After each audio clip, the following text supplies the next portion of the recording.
주의하라, 깨어 있으라. 그 때가 언제인지 알지 못함이라. 가령 사람이 집을 떠나 타국으로 갈 때에 그 종들에게 고난을 주어 각각 사물을 맡기며 움직이에게 깨어 있으라 명함과 같으니, 그러므로 깨어 있으라. 집주인이 언제 올런지, 혹 저물 때일런지 밤중일런지 닭 울 때일런지 새벽일런지 너희가 알지 못함이라. 그가 후련히 와서 너희가 자는 것을 보지 않도록 하라. 함께 읽겠습니다. 깨어 있으라. 내가 너희에게 하는 이 말은 모든 사람에게 하는 말이니라 하시니라. 아멘. 깨어 있어야 할 영역들이라는 제목으로 우리 사랑하는 박한수 목사님 나오셔서 말씀을 전해 주실 터인데, 말씀을 전하시기 전에 먼저 드려진 예물과 기도의 제목을 위하여 축복 기도해 주신 연후에 말씀을 전해 주시겠습니다. 목사님 나오실 때에 저 장막에 모니터 앞에 앉아 계신 분이라 할지라도 마치 성전에서 우리 목사님을 뵙는 것처럼 손을 들어서 박수로 목사님 환영합니다, 축복합니다, 기대합니다, 우리 박수로 우리 목사님을 모시도록 하겠습니다.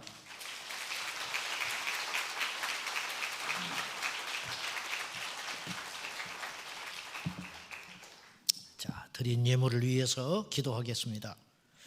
하나님 아버지 감사합니다. 저희들은 예수님 없이는 못 삽니다.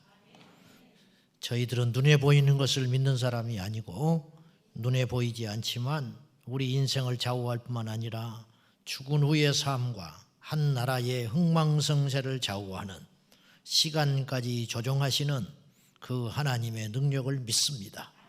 우리가 그 하나님의 자녀가 되었습니다.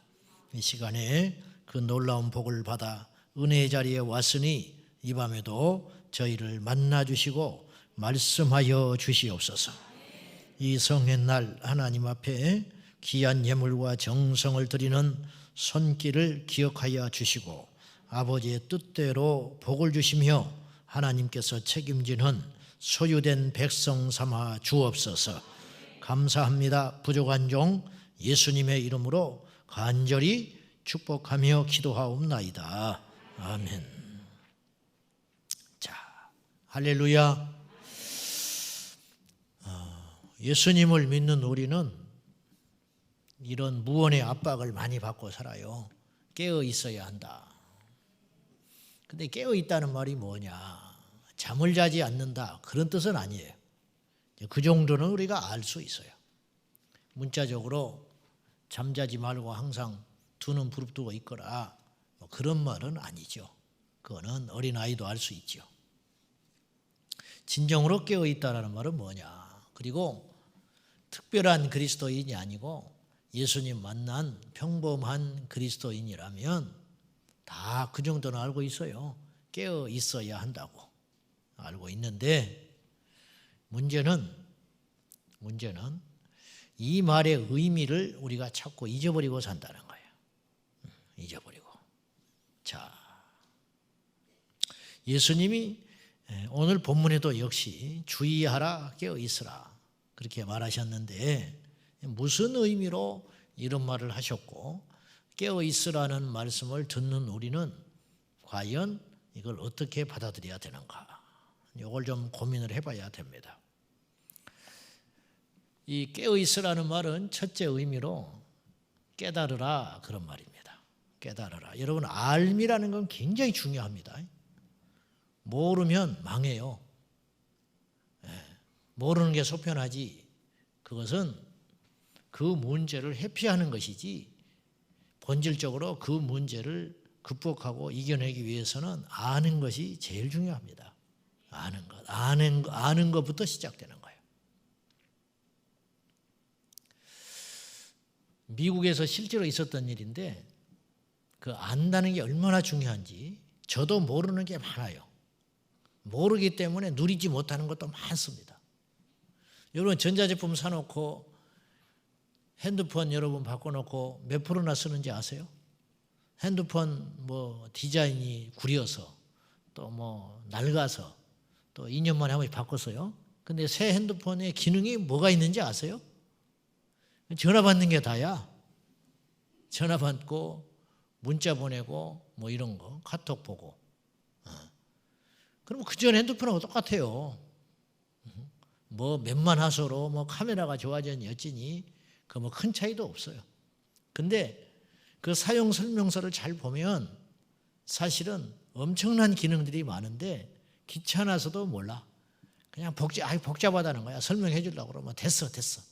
그냥 전화 오는 거 받고 그럼 뭐로 받고 그 비싼 돈을 주고 옛날 거 그냥 쓰지. 그런 것처럼 우리가 잘 몰라서 누리지 못하고 몰라서 당하고 몰라서 망하는 수가 많다니까요. 몰라서. 미국에서 어떤 일이 있었냐면 평범한 아버지가 있었는데 아주 성실한 배관공 그 한 직장에 그 설비를 하면서 수십 년 자식들 잘 키우고 훌륭하게 존경받고 근데 아내를 먼저 잃었어요. 그래가지고 이제 아들네하고 같이 살아. 은퇴하고. 근데 이제 문제는 아무것도 몰라, 이분이. 글씨를 몰라. 글씨를 모르니까 아들에게 이제 이렇게 같이 사니까 표가 안 났는데 문제는 이분이 심장병이 있어요. 그래서 약을 꼭 먹어줘야 돼, 매일. 근데 어느 날 아들이 이제 아들을 잘 키워서 아들이 좋은 직장에 들어갔어요. 휴가를 내가지고 이들 부부가 손주들을 데리고 먼 지역으로 며칠간 어쩔 수 없이 며칠간 여행을 가게 된 거예요. 아버지가 걸려 혼자 있으니까 같이 가기는 좀 그렇고 그런 상황이 그러니까 걱정하지 말고 가라. 그래서 먹을 거 다 준비해 놓고 이제 간 거예요. 근데 둘째 날이 됐는데 갑자기 심장이 쪼여오기 시작한 거예요. 약을 안 먹었어. 왜냐하면 아들이 항상 약을 챙겨줬거든. 약이 어디 있는지는 안 거예요. 아들이 그 이야기를 안 하고 간 거예요. 근데 약이 어디 있는지는 알아. 그리고 심장이 쪼여오니까 이 아버지가 그 약병을 찾아서 약을 먹으려고 아무리 여는데 안 열려. 약병이. 그리고는 아들이 전화가 안 돼서 와서 보니까 중간에 놀래서 왔는데 아버지가 약병을 손에 쥐고 죽어버렸어요. 그 약을 못 먹고. 그걸 먹었으면 살았는데. 이런 통탄할 일이 어디가 있어. 얼마나 몸부림을 쳤는지 약병을 손에 쥐고 돌아가셔버렸는데 그 약병을 왜 못 열었냐? 그 약병은 이런 약병이야. 돌리면 안 돼요. 눌러서 돌려야 돼. 그런 병 있죠? 그런 약병. 애들 손 못 대게 하려고 위험하니까 아무리 돌려도 안 열려. 거기에 써 있어. 눌러서 돌리시오. 근데 그 말을 몰랐어. 그래서 손에 쥐고 죽었더라는 거야. 이게 실제 있었던 일이에요. 미국에서. 이 세상에는 몰라도 되는 것들도 있어요. 그렇지만 모르면 망해서 죽는 것도 있어요. 내 백성이 망한다. 하나님이 망한다고 할 때는 이건 보통 일이 아니에요. 사람들이 망했다 그러는 거는 그냥 돈 없어지고 사업 망한 거야.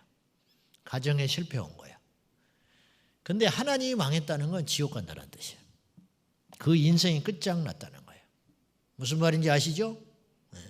사람이 저건 악하다 하는 것하고 하나님이 악하다는 건 달라요. 사람이 손가락질하는 것하고 하나님이 죄로 정죄하는 건 완전히 다른 문제예요. 하나님이 더 중요한 거야. 하나님의 입장, 하나님의 의견, 하나님의 생각, 하나님의 판단이 더 중요한 거죠. 아멘. 그러니까 주기철 목사님 같은 분은 이해를 못하죠. 세상 사람들은. 그분은 옥에서 신사참배 거절해서 돌아가셨는데 일본 이 정부가 얼마나 간악한지 마지막으로 어떻게 유혹을 했냐면 주목사 신사참배 안 해도 좋다. 근데 석방시켜줄게. 그 대신 차를 대절했으니까 차 타고 가다가 신사 앞에서 창문을 잠깐 내릴 거야.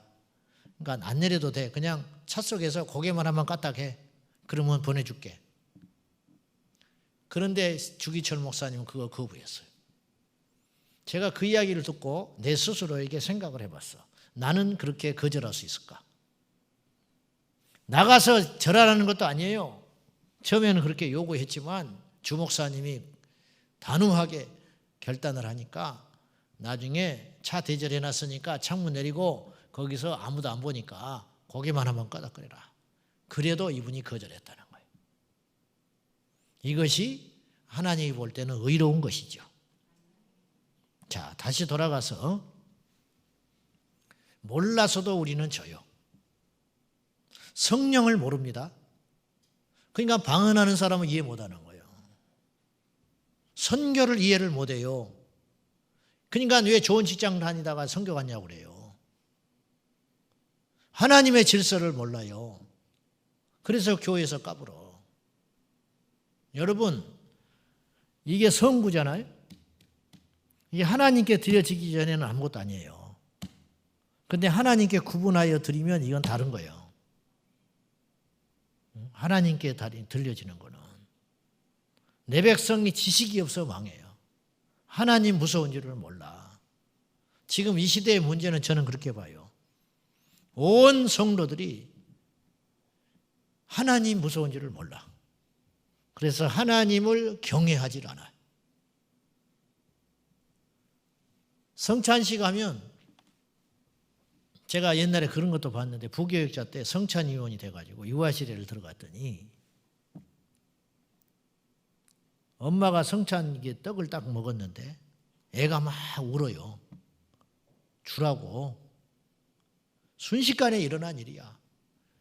그 애미가 자기에다 딱 넣을 때 하나 더 딱 집더니 애한테 딱 집어여버리더라고.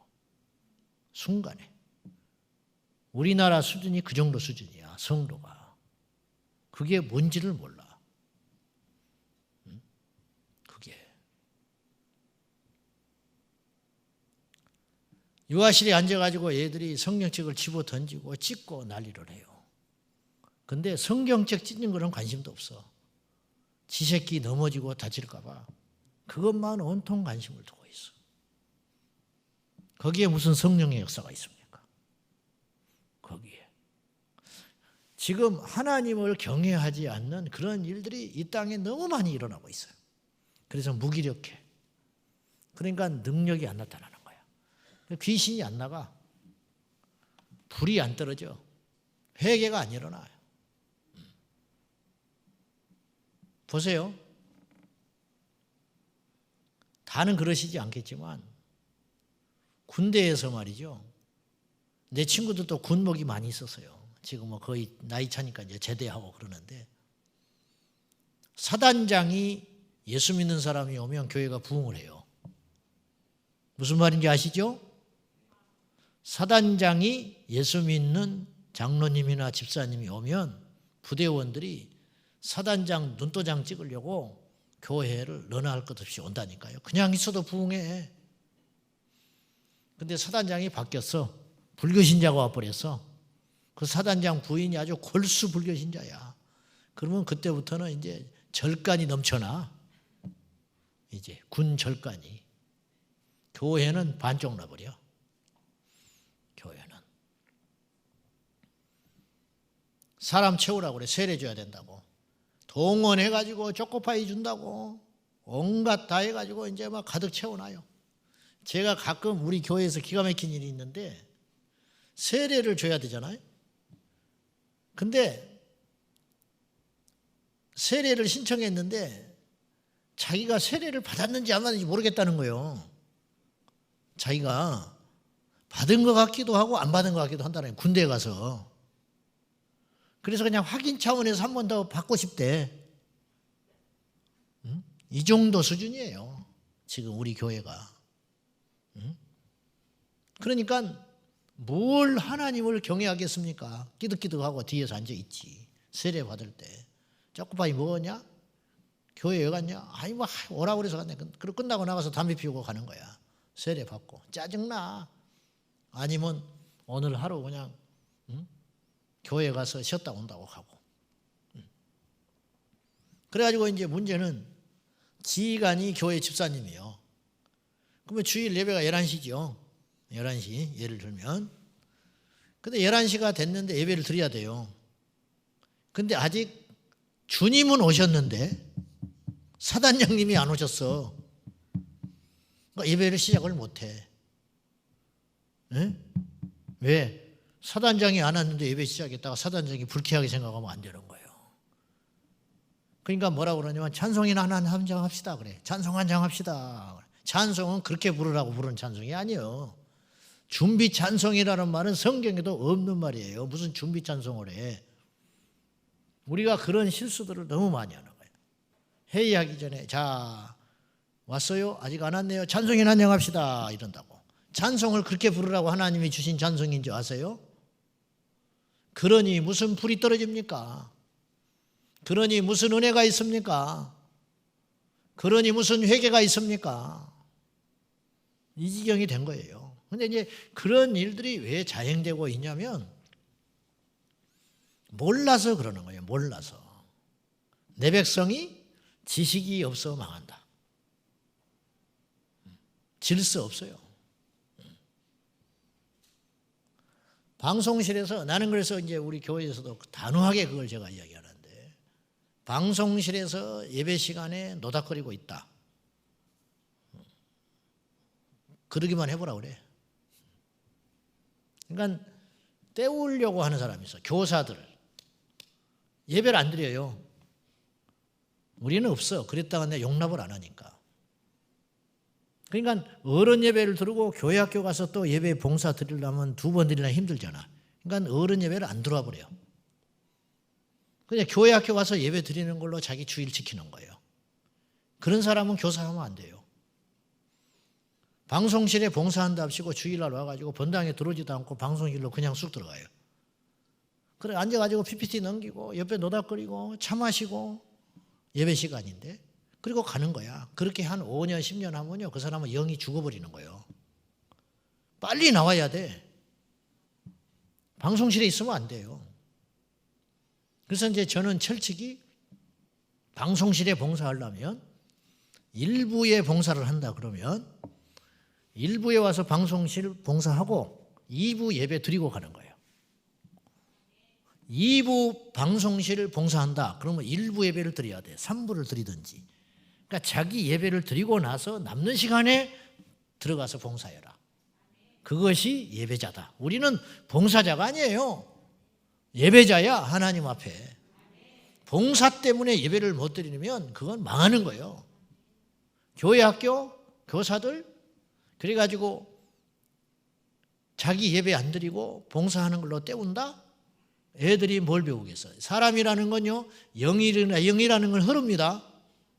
교사들이 교회 학교 예배 시간에 뒤에 앉아가지고 팔짱 끼고 교사들하고 이렇게 잡담하고 애들한테는 조용히 하라고 그러고 헌금 시간에 자기들은 헌금도 안 하면서 애들 헌금하고 안 됩니다. 절대 그런 자세 가지고는 교사하면 안 돼요. 그러니까 가르칠 때 심장에서 복음이 안 나가는 거야. 입에서 불이 안 나가는 거야. 아이들도 알아요. 그냥 공과 시간에 이렇게 앉아가지고 하다가 아이고 지겨워요 선생님 피자 그럴까? 가자. 그럼 막 인기 엄청 좋지. 막 돈으로 떼어버리니까. 그래 놓으니까 교회 학교를 보세요. 모태신앙은 유치원 초등 6년 중고등부 6년 무려 20년 가까이 교회 학교를 해도 예수가 없어. 예수가. 그러니까 우리나라 복음화율이 청년이 되면 3%라는 거예요. 3%. 교회를 다녔는데도. 가지고 맨날 공과 시간에 노아 할아버지 이야기만 하고 있는 거예요. 노아, 아브라함. 예수는 없어. 그러니까 이제 이런 일들이 일어나는 이유가 뭐냐? 몰라서 그런다. 모르는 거 그냥 그렇게 해서 넘어갈 일이 아니에요. 그거는 죽는 일이에요. 죽어. 모르니까. 하나님 앞에. 아나니아 삽비라가 죽어버렸어요. 왜 그러냐? 모른 거야. 그렇게 할 줄 몰랐다. 하나님이. 이 정도 가지고 뭘? 여러분 아나니아 삽비라의 사건은 구약에서 일어난 사건이 아니라는 걸 아셔야 돼요. 초대교회 신약의 시대에 일어났어요. 신약의 시대. 제가 그냥 이렇게 겁주는 게 아닙니다. 나는 사실을 이야기하는 거 여러분이 잘 때라고. 아멘. 그걸 아셔야 돼. 또 되게 저 까다롭네. 저 교회 목사, 저 교회 성도들은 굉장히 힘들겠다. 그렇지 않아요. 와보면 알아. 그렇지도 않아. 그럼 우리가 있겠어요? 다 떠나버리지. 그렇지 않아. 나 이래도 나 부드러운 사람이야. 근데 우리 식구들이 저한테 그래, 칼 없으마라고 그래. 칼 없으마. 나 뭔 말인가 했어. 목사님은 단에서만 그런다는 거야. 내려오면 칼이 없어요. 그래. 나 칼 없으마. 카리스마가 아니라 칼 없으마래. 그래. 내가 밑에 가서도 고집부리 뭐 하겠냐. 근데 제가 이제 목회를 하면서 이런 걸 느꼈어요. 그 하나님의 권위, 그 하나님의 그 어떤 큰 위엄들, 이런 것들을 선포한 날이 있잖아요. 그런 걸 이제 어느 때는 말씀을 통해서 이렇게 주님이 그런 걸 선포해 주실 때가 있어. 이제 그러니까 어떤 거룩한 두려움 같은 거, 하나님의 그 존귀하심, 어미하심, 막 이런 거 있잖아요. 이런 거를 선포한 날은요, 좀 이렇게 무겁잖아요, 주제들이. 근데 제가 느낀 게 있었어. 그때 성도들이 막 눌리고 괴로워하고 그런 게 아니고요. 옛날에 이제 식당 코로나 오기 전에 우리 막 밥을 엄청나게 먹어야 되니까 우리는. 그러면은 그렇게 한 날, 그 주제를 선포한 날 식당에 올라가면요, 식당에가 환해요. 사람들이 얼굴이 꽃이 피었어. 왜 그러지? 오늘 굉장히 힘든 이야기를 했는데 왜 그럴까? 영이 자유함을 얻은 거야. 그 찌꺼기들이 떠나가 버리는 거예요. 하나님의 권능과 권위를 선포할 적에 우리 영이 자유해지는 거예요. 나는 그런 걸 느꼈어요. 그렇구나. 뭐라고 제가 표현을 못 하겠는데, 여러분, 그래서 깨어 있으라라는 말은 각성한다는 말이에요. 깨달을 각. 아, 이게 죄구나. 여기서부터 시작되는 거예요. 아, 이게 하나님이 기뻐하지 않는 일이구나. 네. 성경책도 안 들고 덜렁덜렁 와가지고 교회에 와서 비치용 성경책 딱 빼가지고, 그거는 완전 교회 초신자, 아무것도 모르는 사람을 위해서 해놓은 것이지 집사, 권사를 위해서 놔둔 게 아니에요. 그거는. 그래가지고 무슨 은혜를 받아요. 교회를 1년, 2년 다녔는데 성경책 사는 것이 아까워서 성경책을 안 사. 그래가지고 와서 그거 쏙 빼서 하고 끝나면 딱 들어가, 넣어놓고 가는 거야. 완전히 잘못된 거예요. 아닌 건 아닌 거예요. 아닌 건 아닌 거고 틀린 건 틀린 거예요. 그래 무슨 예수를 믿어. 그러고 밖에는 다 또 돈 쓰고 다 들어다녀요. 저 현대백화점에 가 있어. 성경책 하나 살 돈을 안 쓰면서.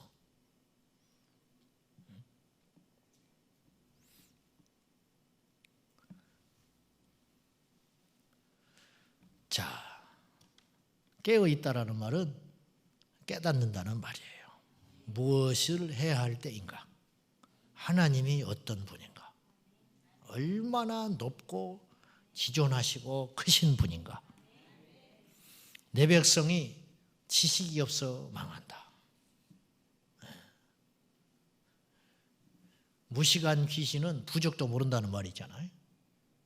성경적인 말도 아닌데 비신앙적인 이야기인데, 그렇듯이 하나님을 인격적으로 인정하지 않는 자, 천국과 지옥도 믿지 않는 자, 예수 그리스도를 믿지 않는 자는 이런 게 귀해 보이질 않는 거예요.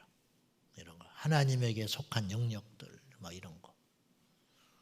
여러분, 우리 하나님이 은혜와 사랑을 베푸시니까 우리가 지금 이렇게 있는 것이지, 주님께서 진노하시면요, 그 앞에 이길 자가 없어요. 지금 이 세상이 망하려고 작정한 거야. 동성애 지금 겁이 없어서 그 짓을 하고 있는 거예요. 저는 내 앞에서 어느 목사가, 기장층 목사인데 동성애는 죄가 아니라고 이야기하는 목사도 나는 봤어. 그 목사 아니에요. 나는 그분을 비판하는 게 아니에요. 비판하는 게 아니고 하나님 앞에 이렇게 겁이 없을 수 있을까? 이렇게 겁이 없을 수 있을까? 어쩌면 이럴 수가 있을까? 엘리 제사장의 자식들이 여호와 앞에서 패역한 짓을 합니다. 어떤 짓을 했냐면 제사장이 취해야 할 그 제물 있잖아요. 근데 그건 하나님께 드린 다음에 취해야 되는 거예요. 그건 제사장 몫이 있어요. 그래서 제사장은 땅을 못 갖는 거예요. 성도들의 그 제물로 11조로 살아가는 거예요. 레위인들과. 그런데 그걸 먼저 취해버리는 거예요. 하나님께 드리기 전에. 그 죽으려고 작정한 겁니다. 그거. 그리고 회막에서 수종드는 여인들을 겁탈을 해버렸어. 밖에서 아니고 회막에서. 엘리가 그 말을 듣고 꾸짖어요. 근데 잔소리하는 정도로 말어. 왜냐? 아비의 권위를 상실해버린 거야.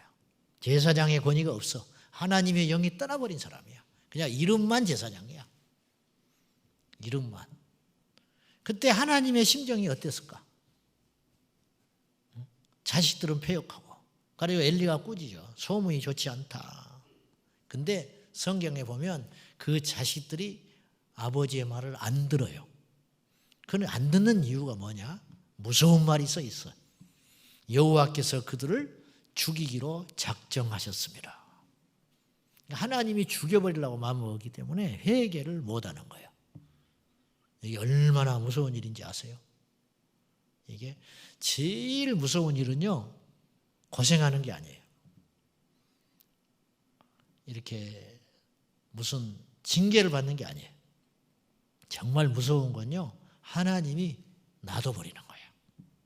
유기해버리는 거. 하나님의 유기라고 그러는데 하나님이 무슨 짓을 해도 놔둬버려요. 이제 이런 사람이 있어. 막 하늘에다가 삿대질하면서 하나님 있으면 나와봐. 응? 나 이런 짓을 했는데 한번 나 벌 때려봐. 하나님이 할 일이 없어서 그 벌을 때리겠어? 놔둬버리는 거예요. 놔둬버려. 그건 사랑도 아니고 하나님이 안 계신 게 아니에요. 이걸 알아야 돼. 자, 오늘 우리 하나님을 바로 만나야 돼요. 하나님이 어떤 분인 줄 알아야 돼. 하나님이 어떤 분인 줄 알아야 돼. 이제 저는 우리 목사님 뵙고 시간마다 제가 감동을 받고 배워요. 여러분이 정말 복이 있는 분들이야. 나는 우리 교인들이 불쌍하더라. 우리 목사님 뵙고 대화하고 할수록 난 너무 우리 성도들이 안 된 것 같아.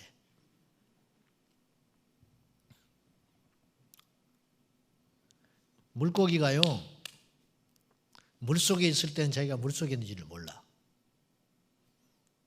떠나면 알아. 그죠?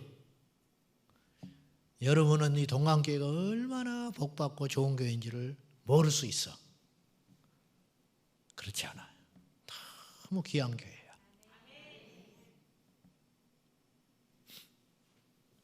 내가 뭐 이런 말 해서 무슨 필요가 있겠습니까? 근데 사실을 내가 이야기하는 거야. 저는 어디 가서 이렇게 비유 맞히고 이렇게 이렇게 좋은 소리 하고 그런 사람이 아니에요. 왜냐하면 한번 간 데는 안 가. 다시. 부르지도 않고 가지도 않아. 또 두 번째 왔네, 어찌 하다 보니까. 근데 그때 거기는 한 번이 하루였으니까. 왜 안 가냐면 가서 다 할 말 해버렸으니까 할 말이 없어. 또 다시 불러서 할 말이 없어. 그래서 안 가려고 그러는데. 자, 내가 어느 날 저기 어디를 가다가 교회 앞에 이렇게 프랭카드가 붙였더만요. 그게 뭐냐 보니까 당회장 목사님 총회장 당선을 위한 특별 새벽기도회 이렇게 써 있는 거야. 야, 저게 뭐지? 여러분도 봤을지 몰라. 이 정도가 됐구나. 한국교회가. 인간 우상화. 하나님은 어디 계셔? 하나님은 어디 계시는 거예요? 인간이니까 어느 정도 높아지려는 마음도 있고 좀 드러내고 싶은 마음도 있어요. 다 인간의 그 본성이야. 그걸 이제 누르고 우리가 살아가는 것인데 이건 너무하지 않냐? 응? 이단에 빠져서 지옥 가는 사람보다 제가 볼 때요, 이단에 있는 사람은 드러나요. 딱 신천지, 아이고 저거 다 틀렸어. 100% 이단이거든. 100% 지옥 가요, 신천지. 혹시 여기도 신천지 와 있는지 몰라. 신천지에 있는 사람이 혹시 와 있으면 정신 똑바로 차리고 들으셔. 이만희는 적그리스도입니다. 이만희는 하나님을 대적하는 사탄이에요. 보세요. 열매를 보세요. 김남희하고 동거를 했어.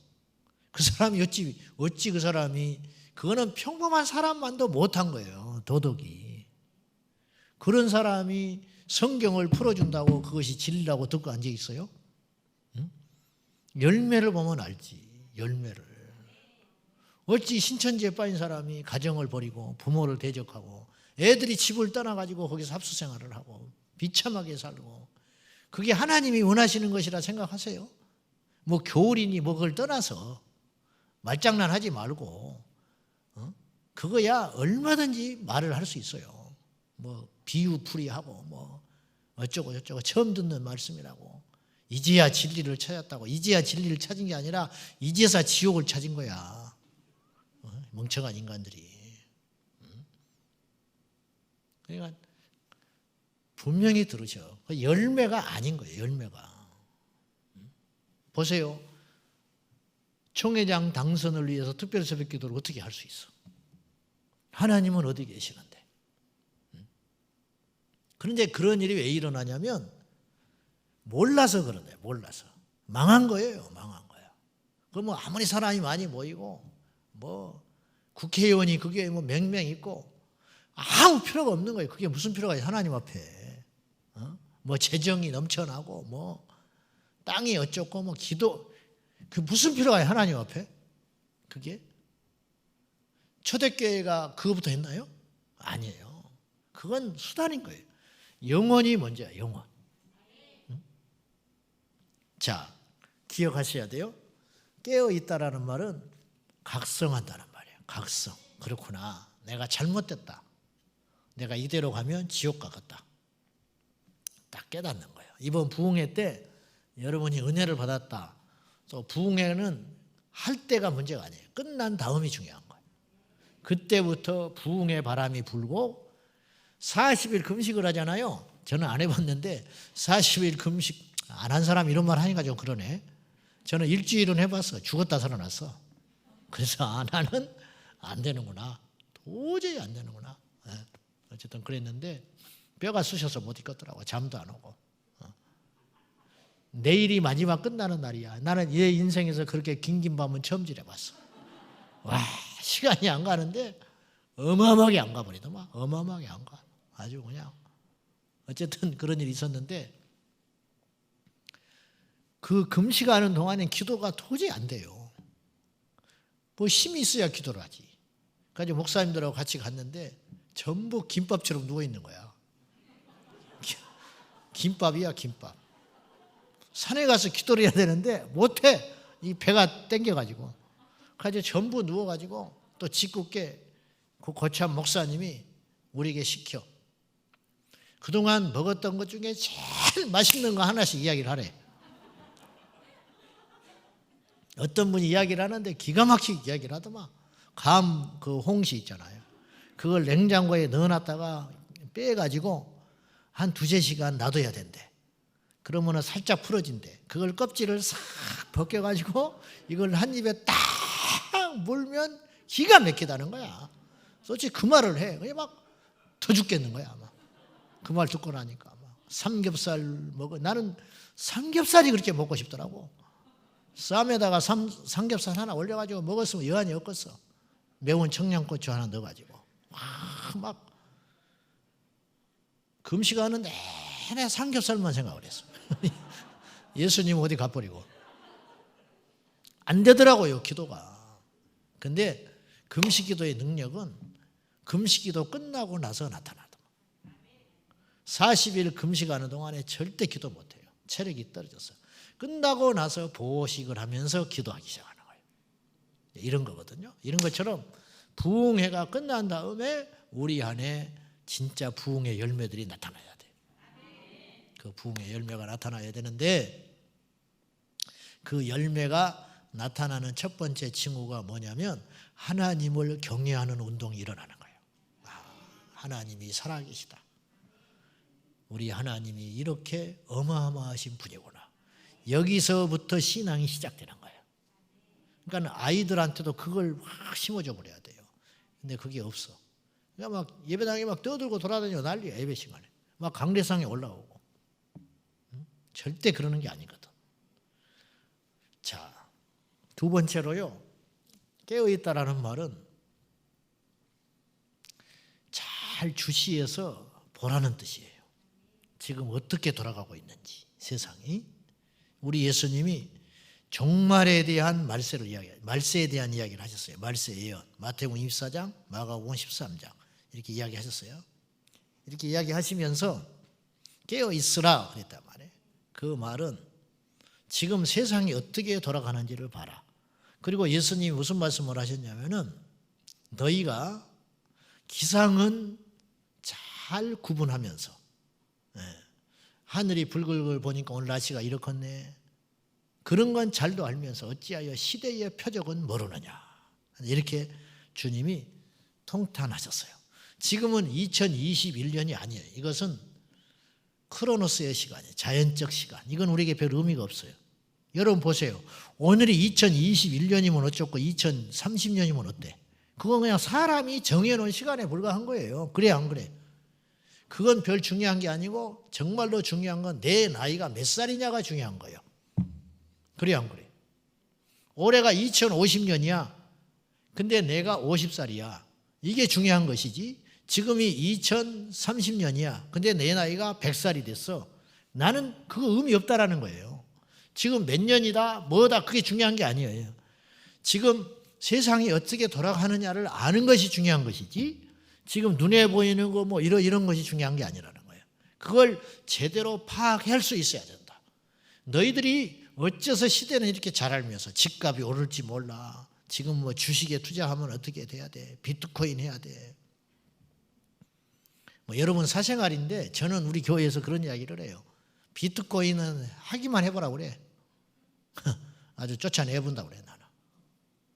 비트코인 해서 부자 됐다 어쨌다 이딴 소리 하지 마라. 그건 도박이다 도박.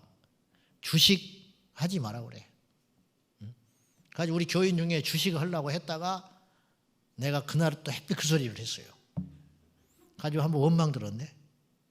그 신방을 갔는데 이 남편이 은행에서 근무하다가 퇴직을 앞두고 있었어. 그러니까 부인이 불안한 거예요. 그래가지고 8천만 원을 대출을 냈어. 그래가지고 이제 남편을 졸라가지고 남편은 하지 마라 그랬어. 근데 부인이 졸라가지고 똑똑하거든. 그러니까 이제 밝으니까 연구해가지고 8천만 원을 대출을 내가지고 자기 돈 있는 거 좀 보태가지고 그 돈으로 주식을 하려고 그랬대. 그래가지고 전기자동차 테슬라 주식을 사려고 딱 맘먹고 있었는데 그날 교회를 온 거야. 근데 내가 그날 주제도 그게 아닌데 괜히 내가 입방정이지 주식 하기만 해봐라 내가. 나 평소에 주식 하지 마라 그러거든요. 왜 주식을 성도들이 하지 말아야 되냐면 그것이 우상이 돼요. 예배가 안 돼요. 얼굴을 보면 알아 주식하는 사람들은. 요새 주식이 올랐나 떨었나. 오르면 확 펴 있어. 떨어지면 팍 죽어 있어. 안 돼요. 시시각각 그것에 매여가지고 전혀 다른 게 안 잡혀. 그게 우상이 돼버려요. 그것이.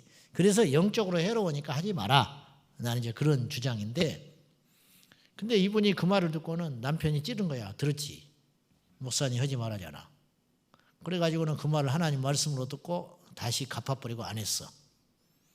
그래가지고 나중에 이제 몇 달 있다가 무슨 일로 같이 밥을 먹게 되는데 그분이 웃으면서 이야기하는 거야. 목사님 때문에 돈 못 벌었다는 거야. 그 돈 지금 했으면 어마어마하게 올라버렸다는 거야. 테슬라가. 그래서 내가 그랬어. 좀 있어 봐라. 결국은 주식은 손 털고 나오게 돼 있다. 개미들은. 그러니까 고개 끄덕끄덕 하더라고. 그러니까 생각을 빼앗기면 안 된다는 거야. 땅값이 어쩐다. 가끔 저한테 고맙게도 전화가 와요. 사장님, 나 사장 아닌데 자꾸 사장이라고 그래 전화로. 사장님 좋은 땅이 있대. 얼마나 고마워? 좋은 땅이 있다는데. 가지고 막 나보고 사라고 그래. 그래서 내가 그렇게 이야기해. 너무 고맙다고 그래. 그 좋은 땅을 당신이 안 사고 나한테 사라고 해줘서 너무 고맙다. 그러면 전화 딱 끊어버리대. 이상하대. 응? 나 같으면 그렇게 좋은 땅이 있으면 내가 사든지 내가 능력이 한다면 우리 가족들 사라고 그러겠어. 우리 친척들한테 소개하고. 나는 남한테 절대 소개 안 해. 그렇게 좋은 땅이면. 그래 안 그래? 그죠? 근데 그분들은 아주 노벨 평화상 줘야 할 사람들이야. 얼마나 좋은 일을 많이 하는지 아주 좋은 땅 사라고 난리야 난리. 응? 기가 막히게 좋은 땅이 있대. 고맙다고 그래 나는. 고맙다. 그렇게 좋은 땅을 네가 안 사고 나한테 소개해줘서 고맙다. 그렇잖아요? 너무 고맙잖아. 그런 거 세상 덕을한 거 뭐 주식이 어쩌다 저쩐다. 어떤 목사님은 지방에서 비트코인 해가지고 돈을 많이 벌었어. 그런 걸 생각하면 또 하라고 그래야 되나? 하지 마시오. 좋은 소리 할 때. 뭐 남의 교회 와서 네가 뭐인데 비트코인을 하라거나 네가 돈을 보태줬냐 어쩌냐 할지 모르지만은 마지막을 보세요. 마지막을 보라고.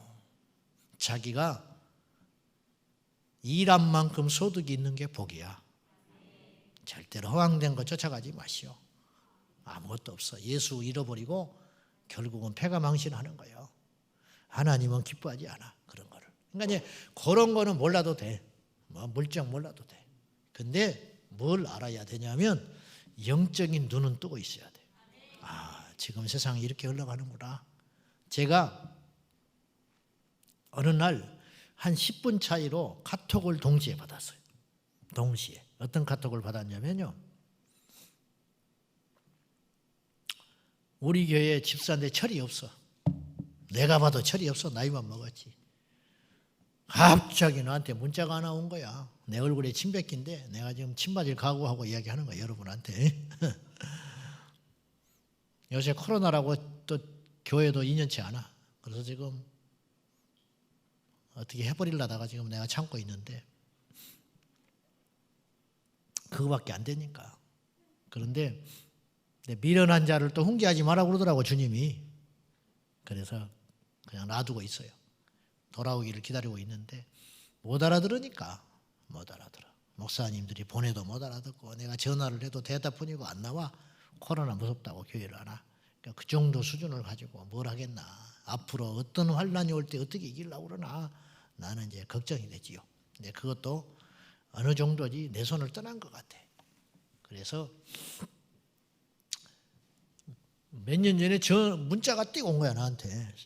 생전 잘 연락도 없는데 뭐지? 이거 봤더니 사진이 딱 들어와 있어요. 문자에. 뭐 자동차 사진이 딱 들어왔어. 그래서 난 처음에 뭐 스팸인 줄 알았어. 또 뭐 자동차 누가 영업하는 사람이 보냈나? 근데 외국 차야. 일본 차. 그걸 딱 사진을 찍어가지고 보냈는데 그분이 보냈어. 이게 뭐지 또? 밑에를 쭉 열어보니까 밑에 글이 이렇게 써 있어. 목사님 죽기 전에 수입차나 한번 타보려고요. 그거 타든지 말든지 왜 나한테 그걸 보내? 열이 확. 내가 웬만하면 답을 보내거든요. 시험 들지 말라고. 내가 답을 안 보내버렸어. 열받아가지고. 지금까지 안 보내버렸어. 지금까지. 그래서 그 뒤로 이제 교회 오면 나를 못 봐. 코로나 오기 전에. 자기가 이제 그래놓고. 응?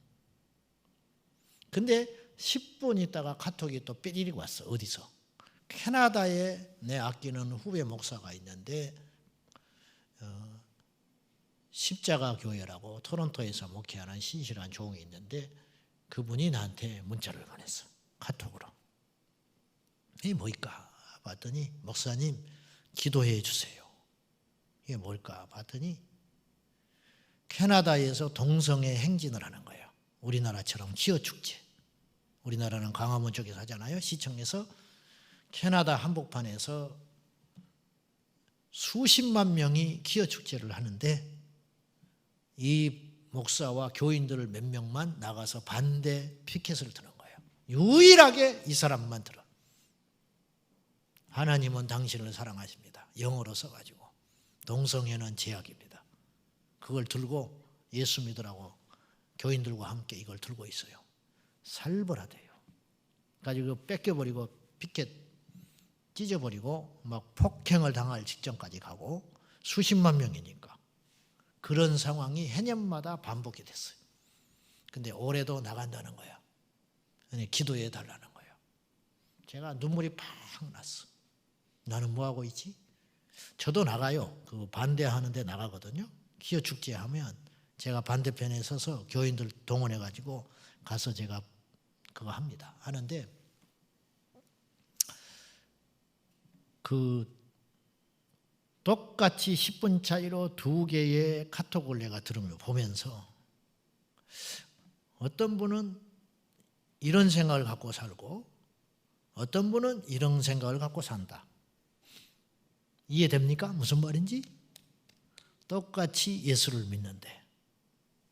그러니까 이 분별이 안 되니까 깨어있지를 않으니까 목적이 엉뚱한 데가 가 있는 거예요. 그래서 아쉽게도 한국교회는 성도들은 목적이 남자는 장로 되는 거예요. 솔직하게 이야기해 봅시다. 그러니까 장로가 안 되면 교회를 떠나버리더만요. 희한하대. 여자는 권사 되는 거야. 권사가 안 되면 떠나버리더만. 목회자는 큰 교회 하는 거야. 그래, 큰 교회 안 하면 막 죽어요. 힘들어서. 기껏 우리가 갖고 있는 꿈이 장로 되는 건가? 장로가 한찼다는 게 아닙니다. 아무나 되는 거 아니거든요. 하나님이 구분하여 기름 부어 세워야 되거든. 근데 그것이 우리의 목적이어야 되는가? 우리의 목적이 큰 목회를 하고 가는 것이 하나님의 뜻인가? 성도의 꿈과 목표라는 게 집 사고 죽는 건가? 지방의 어떤 목사님이 초신자가 왔대. 완전 초신자, 아무것도 모르는. 신방을 갔어. 신방 가가지고 하도 이뻐서 목사님 이렇게 이야기했다는 거예요. 예수 잘 믿으면 집 사줄게 그랬어. 예수 잘 믿으면 집 사줄게, 집 사줄게요 그랬어. 무슨 말인지 알죠? 집 사줄게요 그랬어. 근데 이 초신자는 아무것도 모르니까 예수를 잘 믿으면 교회에서 집을 사준 줄 알았대. 그 다음 날부터 새벽기도 들어간 거야. 그 다음 날부터. 그냥 목사님 예수 잘 믿으면 집을 사준다고 그랬으니까. 가지고 열심히 교회를 다니는데 알게 됐지. 얼마 지난 후에. 그런 의미가 아니라는 거를. 근데 몇 년이 지난 다음에 진짜 집을 샀어. 하나님께 복을 받아가지고. 가지고 목사님 모시고 집에 들어가서 입주하고 예배 드리는 날 이 초신자가 그 고백을 하더래. 목사님, 제가 너무 몰랐어요. 아무것도 모르는 영적 깡통이었습니다. 그래가지고 목사님이 저한테 예수 잘 믿으면 집 사준다고 할 때 나는 교회에서 집 사준 줄 알았어요. 근데 제가 집도 사고 교회 집사도 됐습니다. 감사합니다. 그러더라는 거예요. 목사는요, 여러분이 잘 때면요, 여러분 부모, 가족 외에는 좋아하는 사람이 별로 없어요. 아셔요? 그래서 사촌이 밭을 사면 배가 아프다잖아. 요새는 그것이 버전이 바뀌었어요. 사촌이 차를 사면 교통순경이 된대. 여러분이 잘 때면 앞에서 잘 좋다 좋다 하지만 돌아서면 별로 안 좋아해요. 여러분이 잘 됐을 때 정말로 좋아해 주는 사람이 누가 있는지 아세요? 부모 빼놓고 목사님이에요. 목사님은 좋아해 줘요. 정말로 좋아해 줍니다. 성도들이 잘 됐다고 그러면 너무너무 좋아해요. 우리도 100가지 좋은 일이 있는데 한 가지 나쁜 일이 일어나요, 교회에. 그러면 이 한 가지 때문에 잠이 안 와. 내가 지금 어제부터도 마음이 영 안 좋은 게 아주 속썩인 놈이 하나 있어. 우리 집사님 손주가. 그 부모도 그렇게 얌전해. 근데 이놈의 자식이 악한 영이 들어간 거지. 제정신이 아니지.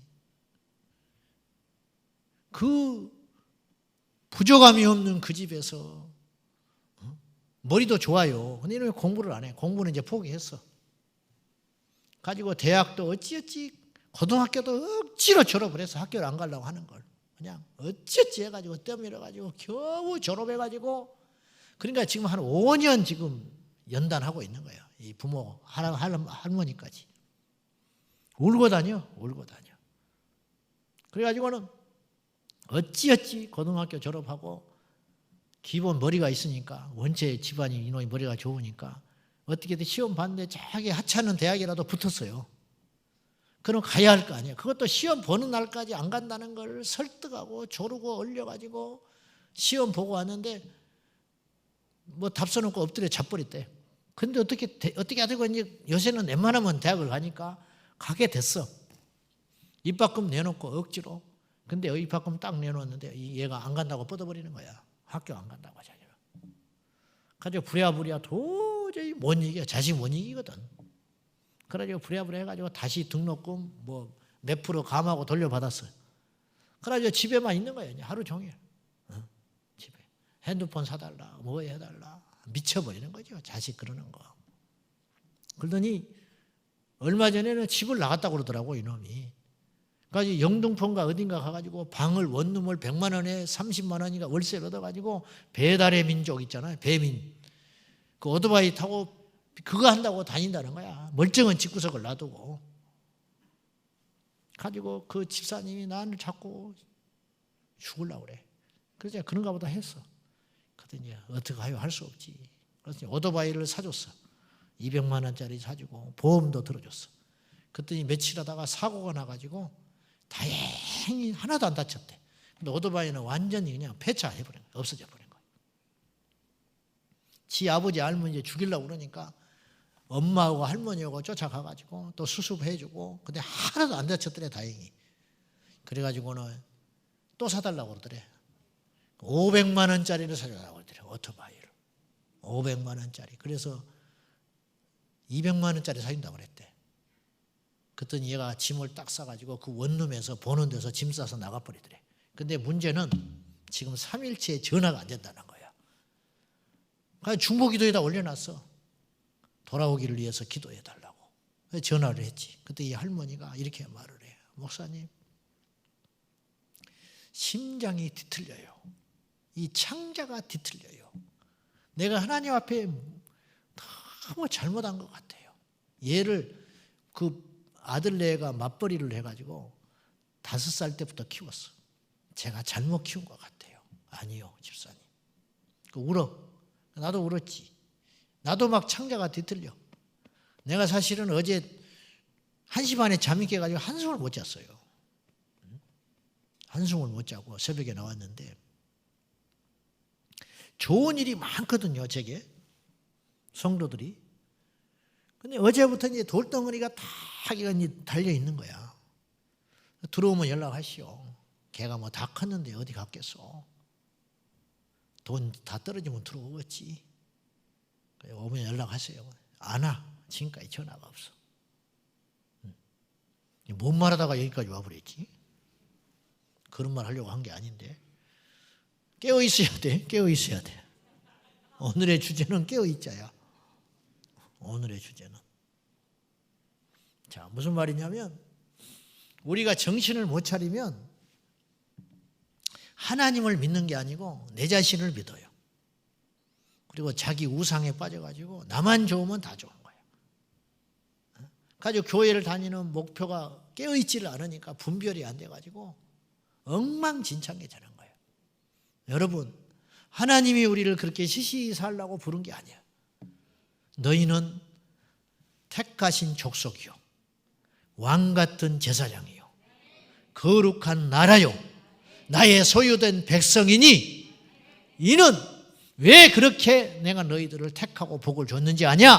이는 그리스도의 아름다운 덕을 선전하게 하려 함이라. 예수의 증인으로 살라고. 근데 우리는 그런 데는 관심도 없고 온통 영적 수면제에 빠져가지고 시기하고 질투하고 교회 안에 종교의 영이 꽉 들어차가지고 누가 잘났냐, 누가 먼저 왔냐? 응? 또 동창도 있더만. 등록 동창이 있어요. 같은 날 등록했대. 가지고 맨날 붙어 다녀. 또 고향이 갔대. 하여튼 교회 안에서 고향 따지는 사람으로 안 봐버립니다. 나는. 나는 고향 따지는 사람. 뭐 어떤 지역에는 저래. 뭐 선거 때 되면 있다고 소리. 나는 사람으로 안 봐버린다고 그래. 대놓고. 그거는 예수쟁이다. 예수 믿는 사람 아니다. 서울에서 태어나고 싶어서 태어난 사람 손 들어봐. 태어나 보니까 서울이야. 그런 바보 같은 짓을 하고. 그러니까 세 가지를 따지는 사람은 세상에 제일 바보 천지야. 첫째, 고향 따지는 사람. 두 번째, 성씨 따지는 사람. 강 씨는 고집이 세. 박 씨도 만만치 않아. 사람 나름이야. 그 다음에 세 번째, 혈액형 따지는 사람. A형은 소심해. 내가 A형이야. 전혀 과학적이지도 않고 신앙적이지도 않고 상식적이지도 않는 걸 붙잡고 그따위 소리나 앉아가지고 교인이라는 사람들이 앉아가지고 노닥거리고 앉아있고 등 따지고 배불러서 할 일이 없어서 그 짓을 하고 있는 거예요. 쓸데없는 짓 하고 있는 거예요. 그러니까 이제 종교형에 확 사로잡혀가지고 우리 교회 집사님 아는 분이 서울에 있는 모 교회를 다녀요. 감리교회에서 유명한 교회야. 감리교회 원조대로 되는 교회예요. 교회가 엄청 오래됐죠. 수십 년 됐어. 그러니까 거기는 외곽에 이사를 가도 악착같이 그 교회를 다녀. 왜? 거기서 죽어야 그 교회 묘지에 가니까. 뭐 그건 나쁘다고 할 수 없어요. 자유교회를 지키는 것은. 그래가지고는 가면 2대 출신이 있어. 2대 출신. 나이가 80, 70이 됐는데 그 교회 권사요 2대 출신이 5명이 있다는 거야. 다른 사람을 껴주질 않아. 같은 날 권사 됐어. 2대 동창이야. 그 나이에 2대. 그러니까 아마 그걸로 살아가는 거야. 일단 뭐 예수가 없고 그냥 2대 출신이야. 가지고 주일날 와가지고 예배 딱 드리고 고상하게 교회에서 밥도 안 먹어. 일주일에 한 번 만나니까 5명 밖에 나가서 공주처럼 옷 입고 와가지고 딱 먹고 그날 설교 판단 좀 하고 교회 걱정도 좀 하고 아무개 머리 스타일에 대해서 이야기도 좀 하고 노닥거리고 앉아가지고 있다가 고상하게 커피 한 잔씩 먹고 빠이빠이 하고 헤어져서 그리고 이제 자식들 자랑, 손주들 자랑 그런 이야기만 실컷 하다가 회포 풀고 집으로 돌아갔다가 주일날 또 와서 그렇게 하고 그렇게 하고 그렇게 하고 그렇게 하고 이렇게 살아가는 거야. 이렇게 남의 말, 남의 이야기 아닙니다. 정도의 차이만 있지 거의 비슷한 일들이 오늘날 교회 안에 일어나고 있어요. 그런데 이제 입만열 뭐 이제 은근히 자랑들 하거든. 자기 자식 자랑, 뭐 며느리 자랑, 뭐 이런 거 할 거 아니에요. 어느 날 한 분이 말이 없어지기 시작했어. 한 사람이, 그 중에 한 사람이 물어도 잘 대답을 안 해. 그냥 시무룩하니. 너 우울증 왔는가 보다. 뭐 그런가? 뭐냐 이래가면서 그때 어느 날부터 말 수가 없어져. 나 좀 먼저 갈게. 이제 이렇게 가고 막 그래. 왜 그러지? 쟤 왜 저래? 뭐 별일이네. 이제 이러고 있는데. 어느 날부터 이 사람이 수십 년 주일을 교회를 안 빠진 사람이 교회를 안 오기 시작하는 거야. 이 권사 한 사람이. 걱정이 될 거 아니에요. 교회도 걱정이고 그분들은 특별히 더 걱정이지. 5명 중에 하나가 이유도 없이 교회를 안 오니까. 전화를 하면 좀 피곤해서 뭐 바빠서 뭐 이런 얘기만 하는 거예요. 근데 이해가 안 가잖아. 뭐 그동안은 안 피곤했어? 그동안 안 바쁘고? 내가 간다고 해도 됐다고 그러고 뭐 다음 주에 간다고 그러고 근데 또 안 오고 이 사람에게 뭔 일이 일어난 거야. 무슨 일이 일어났느냐? 자식이 하나 있는데 공을 들여가지고 어마어마하게 잘 키워놓은 거예요. 아들 하나 있는 게. 그러니까 그 아들 자랑하는 게 유일한 낙이야. 이 혼자 사는 이 권사님한테. 어느 날 이 권사님에게 있을 수 없는 일이 일어난 거예요. 청천벽력과 같은 일이 일어났어요. 어떤 일이냐? 이 아들이 어느 날 얼굴이 죽상이 돼가지고 손주를 데리고 왔어. 그리고 잠깐만 맡아주라고 그래. 뭔 일이냐? 뭔 일이냐? 그랬더니 어쨌든 조금 며칠만 봐주세요. 그러는 거야. 손주를 맡겨놓고 갔어. 이상해. 봤더니 이혼을 해버렸어. 자기 자식이. 손주를 맡게 됐어. 평생 손에 물도 잘 안 묻힌 사람인데. 얘를 데리고 교회를 못 가겠는 거야. 자존심에. 에? 어떻게 생각해요? 두고 갈 수도 없잖아, 교회.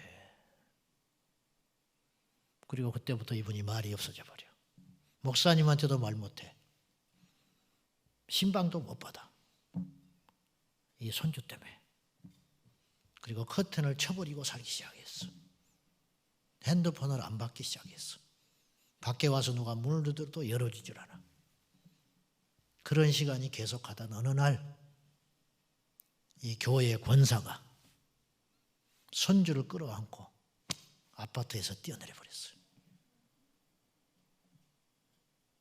실제로 있었던 일이에요. 예수님은 어디 계셔? 응? 과연 우리는 예수를 왜 믿냐는 거예요. 신앙은요, 공부하는 게 아니라고 그랬어요, 제가. 제자는 공부해서 태어나는 게 아닙니다. 주님을 만나야 돼. 제가 너무 가슴 아픈 일이 한 번 있었는데 저도 교회 개척하고 별걸 다 해봤습니다. 알파 코스.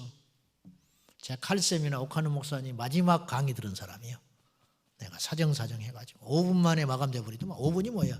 해볼 수가 없어. 그때 마감은 이제 인터넷으로 신청받는데 전국 전 세계에서 그 시간에 확 몰려가지고 300명인가 모집을 했어요. 칼세미나. 불통돼서 안 돼, 인터넷이. 그래서 나중에 제가 그때가 개척한 때인데 제가 2005년에 제가 전화로 사정해가지고 내가 사실은 개척을 할 목사다. 근데 이 세미나를 꼭 듣고 싶다. 그때 나를 넣어줬어요. 그래가지고 그것을 들어서 이제 했는데 그래 와가지고 이제 저는 그 다음 코스도 했어요. 칼세미나 한 다음에 후속 프로그램이 또 있어. 그래가지고 의욕을 가지고 교회에 돌아와가지고 내가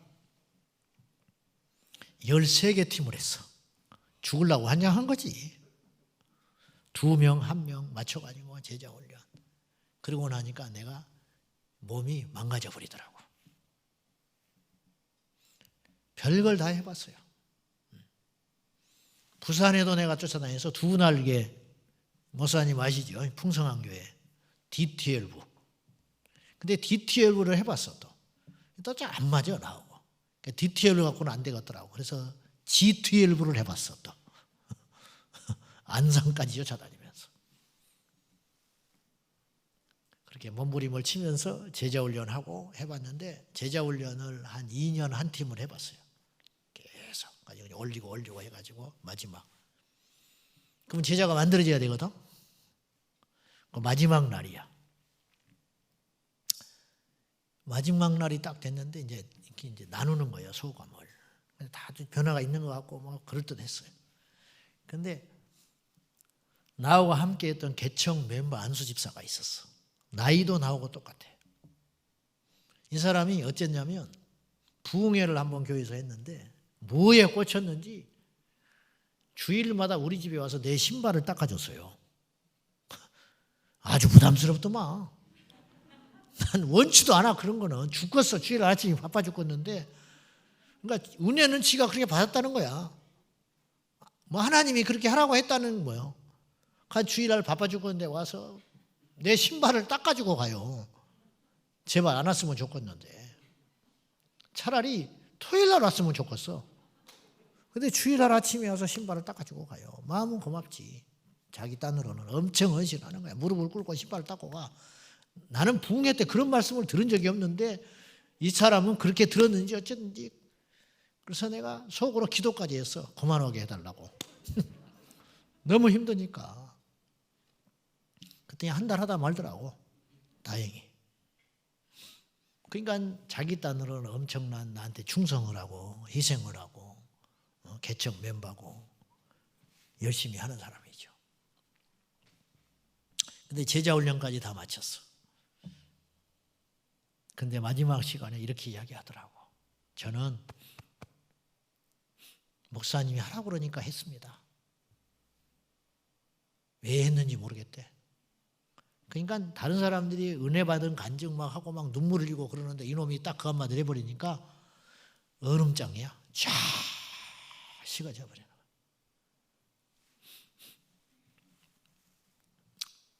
그날 밤 11시에 이제 끝났어. 그러고는 이제 어찌 이제 무마하고 이제 막 어색한 분위기를 막 이렇게 다른 사람 이렇게 해가지고 끝내고 다 돌아갔어. 그리고는 집으로 혼자 차를 타고 오는데 내가 마음이 뻥 뚫려 버리더라고. 그래서 하나님, 이게 뭡니까? 그랬더니 주님이 이렇게 위로를 하셔요, 나한테. 종아, 한강에다가 돌을 하나 던져봐라. 예. 아무 의미 없겠지? 그죠? 한강에 돌 하나 던진다고 무슨 역사가 일어나고 변합니까? 그런데 자꾸 던져라. 그러면 어느 날 한강이 메꿔지고 그것이 땅이 될 수 있다. 그러니까 이 말은 무슨 말이냐면 주님이 저한테 위로하시는 게 네가 한 일은 헛된 일이 아니다. 그런 위로를 주셨어요. 그래서 내가 그날 다시 일어났어. 이게 딱 정 떨어져 버리는데 살 수가 없더만. 어떻게 해볼 수가 없어. 근데 그 젊은 친구가 장로 안 시켜준다고 나갔어요. 예, 겉으로는 그렇게 말하지 않았지. 속은 그것이었어. 저는 흉보는 게 아니야. 내 얼굴에 침을 뱉고 있는데 여러분 모르면 망하는 거야. 우리 동강교회 성도 여러분 깨어나시기를 바랍니다. 우리는 그렇게 믿으라고 부른 사람이 아니에요. 그런 시시한 인생을 살라고 부르는 게 아니에요. 존 파이퍼 목사님이 이런 말을 했어.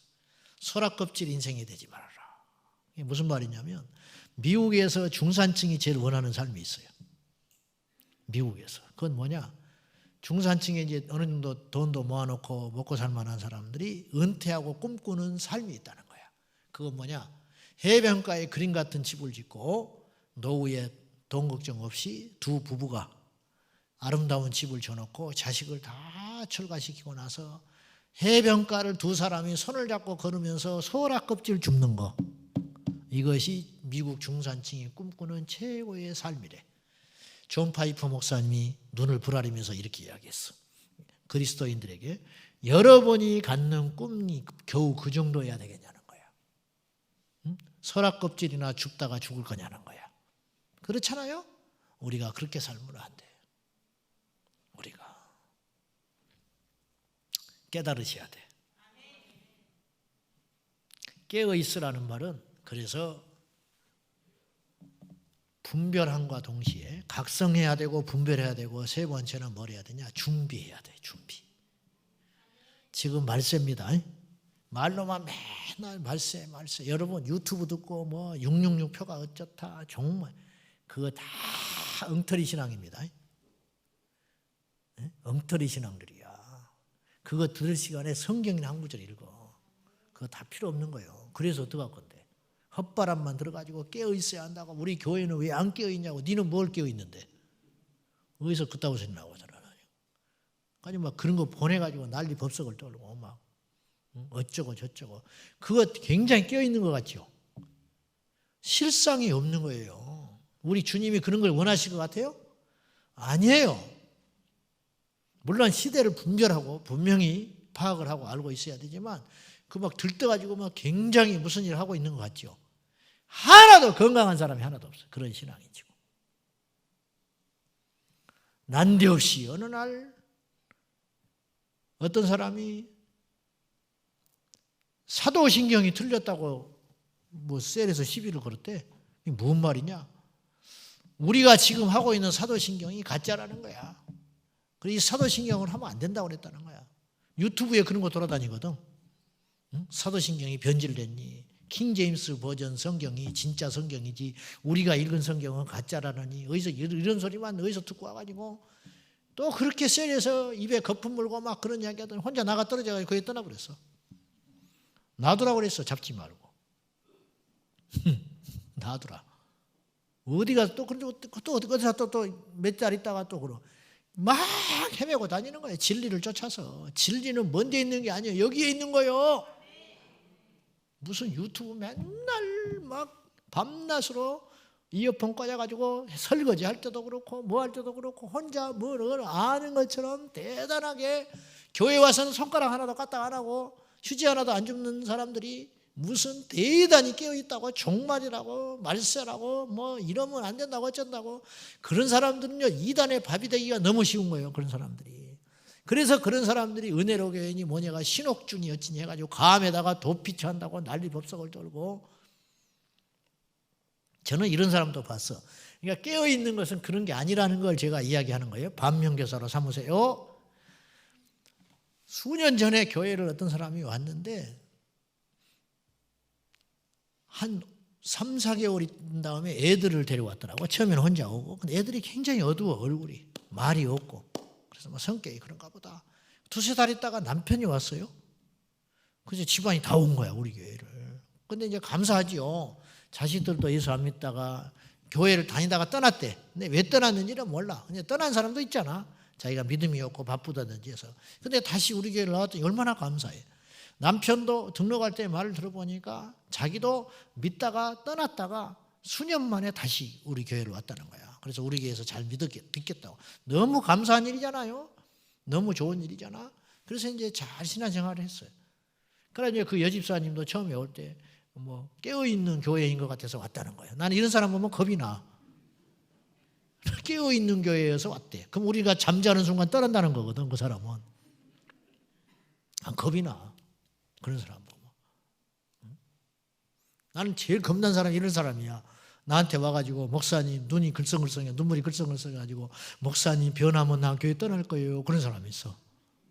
겁이 확 나. 나는 벌써 변해버렸는데 나 변하면 떠난대. 뭐 협박도 아니고 이게 뭔지 모르겠어. 그런데 이 사람이 자기 집을 오픈을 안 하는 거예요. 어려워서 그런가 보다. 그 셀이 이제 집집마다 돌아가면서 모임을 하고 해야 되는데 이 집 차례가 되면 안 한다는 거야. 그래서 니더가 이해를 해. 이제 그런가 보다 하고 이제 너무 갔어. 그러다가 오랜 시간이 지나니까 마음이 열린 거야, 이 사람이. 그래가지고 자기 집에서 셀 모임을 했다는 거예요.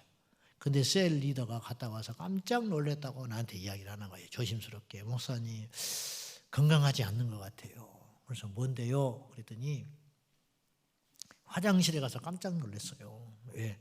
생수통을 산더미같이 싸놨더래. 그래서 왜 더럽게 생수통을 화장실에다 넣어놨다냐? 내가 그랬더니 그게 아니고요. 베란다에 가니까 라면이 쌓여있고 생수통이 쌓여있고 그래서 알았어요. 뭐냐 그랬더니 모일 때마다 종말에 대한 이야기만 한다는 거예요. 사람이. 전쟁 난다고. 도피처 찾아야 된다고. 그러니까 집에 그런 것만 쌓아놓고 있는 거야. 알고 봤더니 남편이 그런 신앙에 질려버려가지고 교회를 떠나버렸던 사람이에요. 자식들까지. 가지고 별거 상태로 살아버려요. 집이 다 뿔뿔이 터져가지고.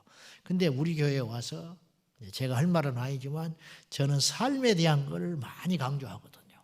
그러니까 부인이 말씀에 찔려가지고 남편에게도 사과를 하고 이렇게 해가지고 집안이 화합이 된 거예요. 그러니까 부인이 조금 변해 보이니까 교회를 나온 거예요. 그러나 근본적인 건 변하지 않았어. 이게 뿌리가 원체 잘못된 신앙에 처음에 뿌리가 깊어가지고 결국은 이 사람이 예배 때 계속 말씀에 부딪히잖아요. 이제 1년에 한두 번은 그런 부분에 대해서 분명히 성령께서 말씀하시거든요.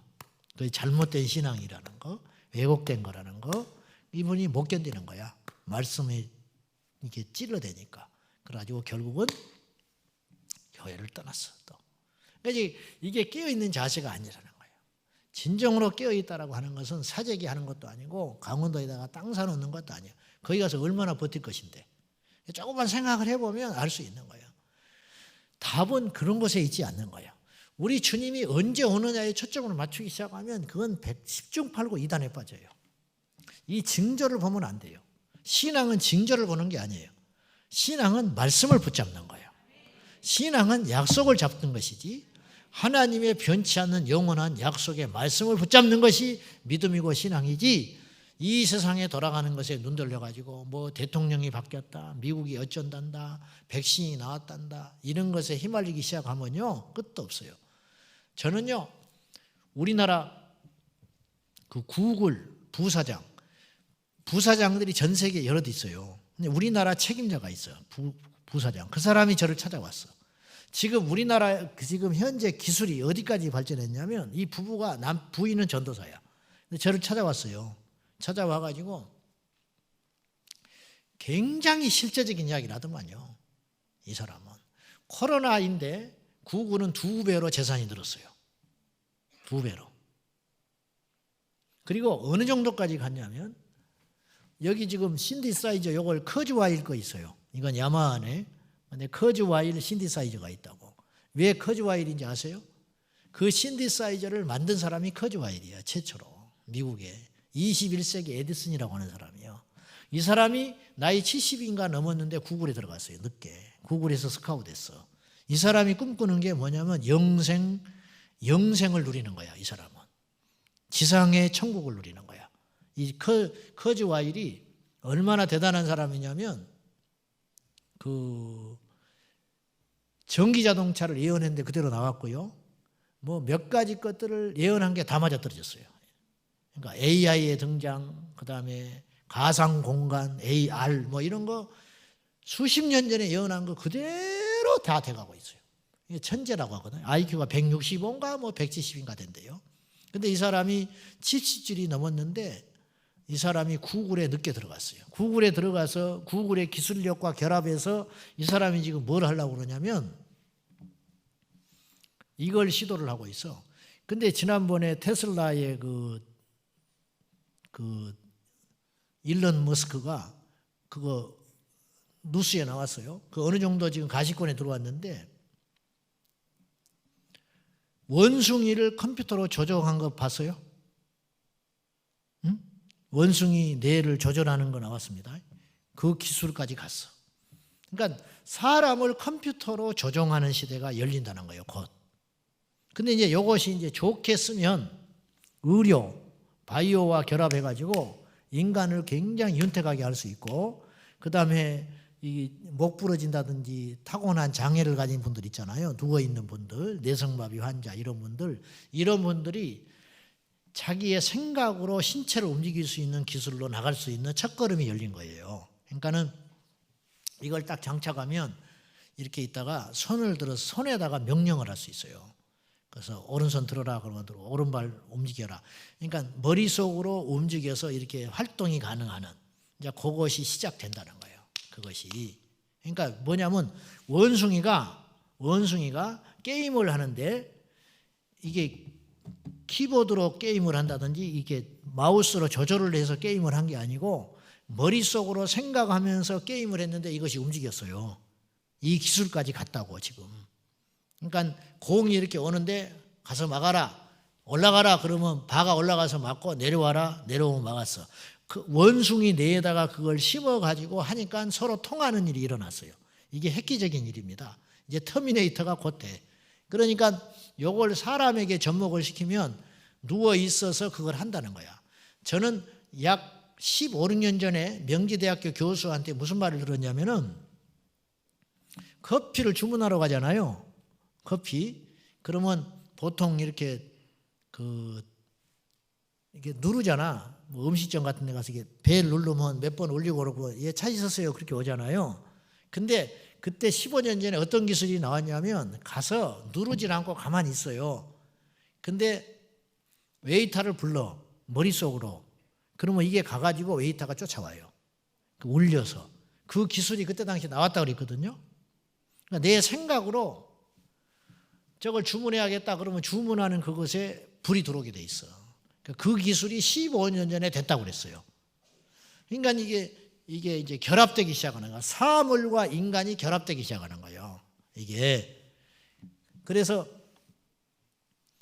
이제 이런 일이 열린다고 했는데 이 커즈와일이 뭘 연구하냐면 이걸 연구하는 거예요. 사람에게 있는 기억력 있잖아요. 내가 평생 쌓아올린 기억력과 인간관계, 지식 이런 게 다 들어있잖아요. 이런 거를 평생 축적된 것이 있는데 사람이 죽으면 끝나는 거예요. 늙어서 없어지면 끝나잖아요. 근데 이 사람이 꿈꾸는 게 뭐냐면 내가 이제 곧 죽을 때가 됐어. 육체가 이제 쇠해진다든지 병든다든지 뭐 이렇게 그러잖아요. 암이 걸려서 죽는다든지 그러면 끝나는 건데 그 죽기 전에 요 내 안에 있는 어떤 기억들과 내 지식의 산물들 이런 거를 컴퓨터로 백업을 받아놔. 내 거를. 그리고 내가 죽어. 그러면 나는 살아있는 거야 컴퓨터 속에. 그럼 어떻게 되냐면 앞으로 이 바이오 산업이 발전을 하면 인간의 신체를 로봇처럼 만들 수 있어요. 인공심장, 인공장기, 인공골격 이런 게 나오게 가능한다고요. 그러면 요걸 나를 만들어 가지고 백업되어 있는 나를 다시 끄집어내서 여기다 넣어버리면 나는 다시 살아나요. 이러면 이 땅에서 영원히 살 수 있어. 할렐루야. 지금 저 목사가 지금 부흥에 와서 무슨 소리를 하고 있는 거야. 이게 커즈와일이 꿈꾸는 세상이야. 일론 머스크하고 손을 잡고 구글 그 CEO하고 손을 잡고 그래가지고 이 커즈와일은 실제로 1년에 약 11억 정도 우리나라 돈으로 1년에 11억 정도를 자기 몸을 위해서 써요. 온갖 영양제와 좋다는 약은 다 먹어. 왜냐하면 이 사람이 뭐라고 이걸 특이점이라고 그러는데 인공지능 로봇가 일주일이나 3일이 되면 전 세계 지식을 다 습득할 수 있어요. 전 세계 지식을. 그러니까 인간이 못 이겨. 우리는 영어를 배우기 위해서 제가 지금 배우지도 않았지만은 제대로 하려고 하지도 않지만은 54년이 됐는데도 미국 가면 한마디도 못해. 그 들어갈 때 그 스트레스가 어마어마해요. 쫓겨날까 봐. 입국 심사할 때. 그래서 미국을 가기가 싫어. 한마디도 못 하겠어. 그런데 앞으로는 영어를 배울 필요가 없어요. 왜냐? 저걸 백업받으면 돼. 책을 읽을 필요가 없어. 공부를 할 필요가 없어. 그거를 단시간에 모든 이 세상의 지식을 내 머릿속에 단번에 집어넣어 버릴 수가 있어. 영어 한마디 못해도 돼. 이런 세상이 온다. 그러니까 그런데 문제는 그 날이 2030년이 될지 35년인가로 본다더만요. 이 학자들은. 그러면 특이점 그 날이 35년쯤으로 되는데 인간이 로봇을 만들었는데 어느 날 로봇이 인간을 추월하는 날이 와요. 인간의 조정을 받지 않고 자가 학습을 하면서 이 로봇이 스스로 생각하고 스스로 발전하고 스스로 자기 어떤 동료들을 만들어내는 능력이 나타난다는 거야. 근데 인간은 이걸 만들기 위해서 수천 년이 걸렸어요. 이 기술을 만들기 위해서. 그러나 로봇은 몇 시간이면 이걸 다 해버린다는 거야. 그러니까 인간이 못 이겨요. 로봇을. 무슨 말인지 아시겠죠? 도저히 해볼 수가 없어. 그 날이 특이점이라고 그러는데 커즈와일은 그날까지 살아야 한다는 거예요. 자기가. 그래서 새로운 신체를 얻고 자기의 지식을 다시 다운받아서 하는 기술이 될 때까지 죽지 않고 살아남기 위해서 어마어마한 돈을 자기한테 투자하면서 연구에 연구를 하고 있어요. 지금 세상이 그렇게 흘러가고 있다. 그러면 그게 바벨탑이거든요. 그게 선악과를 범하는 것이고 하나님의 고유 영역에 들어가는 거예요. 동성애가 왜 문제냐면 하나님의 창조 질서를 파괴하는 것이기 때문에 그래요. 그건 윤리의 문제가 아니에요. 그건 취향의 문제가 아니에요. 간혹 가다가 예수 믿는 사람도 이렇게 이야기하는 사람이 있을 수 있어요. 그들도 사랑하자. 혹은 그거는 이 시대에 어쩔 수 없는 흐름이다. 그렇게 이야기할 수 있는데 예수 그리스도의 말씀은 어제나 오늘이나 영원토록 변함이 없어요. 이거는 제가 보수적이기 때문에 그런 사람이 아니에요.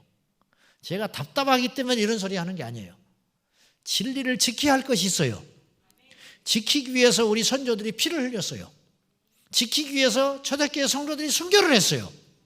우리도 지켜야 할 것이 있다 이거야. 그건 대세가 문제가 아니고 시대가 문제가 아니고 트렌드가 문제가 아니고 모든 사람이 원하기 때문에 문제가 아니에요.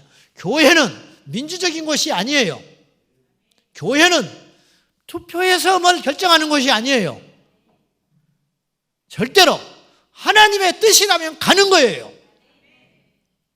모세는 이스라엘 백성들을 모아놓고 회의하고 투표하고 어떤 게 결정하지 않았어요. 하나님이 가라 하면 갔어요. 광야로 가라니까 가는 거예요. 그곳에서 뭘 먹을까? 몇 년이나 있을까? 이 많은 식구들을 데리고 어떻게 살아갈까? 투표를 했다면 절대 못 가요. 가나안 정탐꾼 12명이 가가지고 10대 2로 그곳은 어마어마한 족속이 기다리고 있고 우리는 도무지 이길 수 없다고 보고했을 때 만약에 투표를 하고 회의를 하고 재직회를 했다면 이스라엘 백성들은 절대로 가나안 땅에 못 갑니다. 하나님의 뜻이면 가는 거예요. 하나님이 아니라 했으면 아닌 거예요. 아브라함에게 너는 본토 친척 아비 집을 떠나라. 아브라함이 토를 달지 않았어요. 앞으로 어떻게 하랍니까? 그러면 자식을 줄랍니까? 어느 것도 하나님께서는 보여주지 않았어요. 단지 약속만 하셨어요. 약속만. 그런데 아브라함은 그걸 보고 떠난 게 아니고 약속만 믿고 갔어요. 이게 믿음이에요. 세상 돌아가는 건 몰라도 돼요. 내일 주님이 오실 수도 있어요. 내일 어떤 일이 일어날지 몰라요. 지금 이 세상이 어마어마한 나쁜 법들이 제정이 되고 우리 신앙을 옥죄고 있는 거 모르십니까? 여당도 아니고 야당도 아니에요. 우리는 하나님의 진리당이에요. 이렇게 이야기하면 정치하냐 어쩌냐. 난 정치를 되게 싫어하는 사람이에요. 강화문에 나오라고 내가 얼마나 많은 압박과 건의를 받았는지 몰라요. 열매를 보세요. 아름다운지. 정신 똑바로 차리세요. 하나님의 말씀에 서야 돼요. 왜 말씀이 아닌 걸 쫓아다니고 왜 하나님의 뜻이 아닌 데를 함부로 남발을 하고 그래서는 안 돼요. 우리는 하나님 편에 서야 돼요.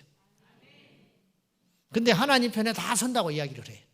다 자기가 하나님 편이라고 그래요. 그러나 그 기준은 다른 것에 있지 않아요. 말씀에 있어요. 오늘 말씀 제가 정리하려 합니다. 제가 이제 다 미처 하지도 못하고 이렇게 이런저런 말씀 나누다가 마치게 됐는데요. 여러분, 지금 이 시대에 우리가 깨어 있어야 하는 것은 결국은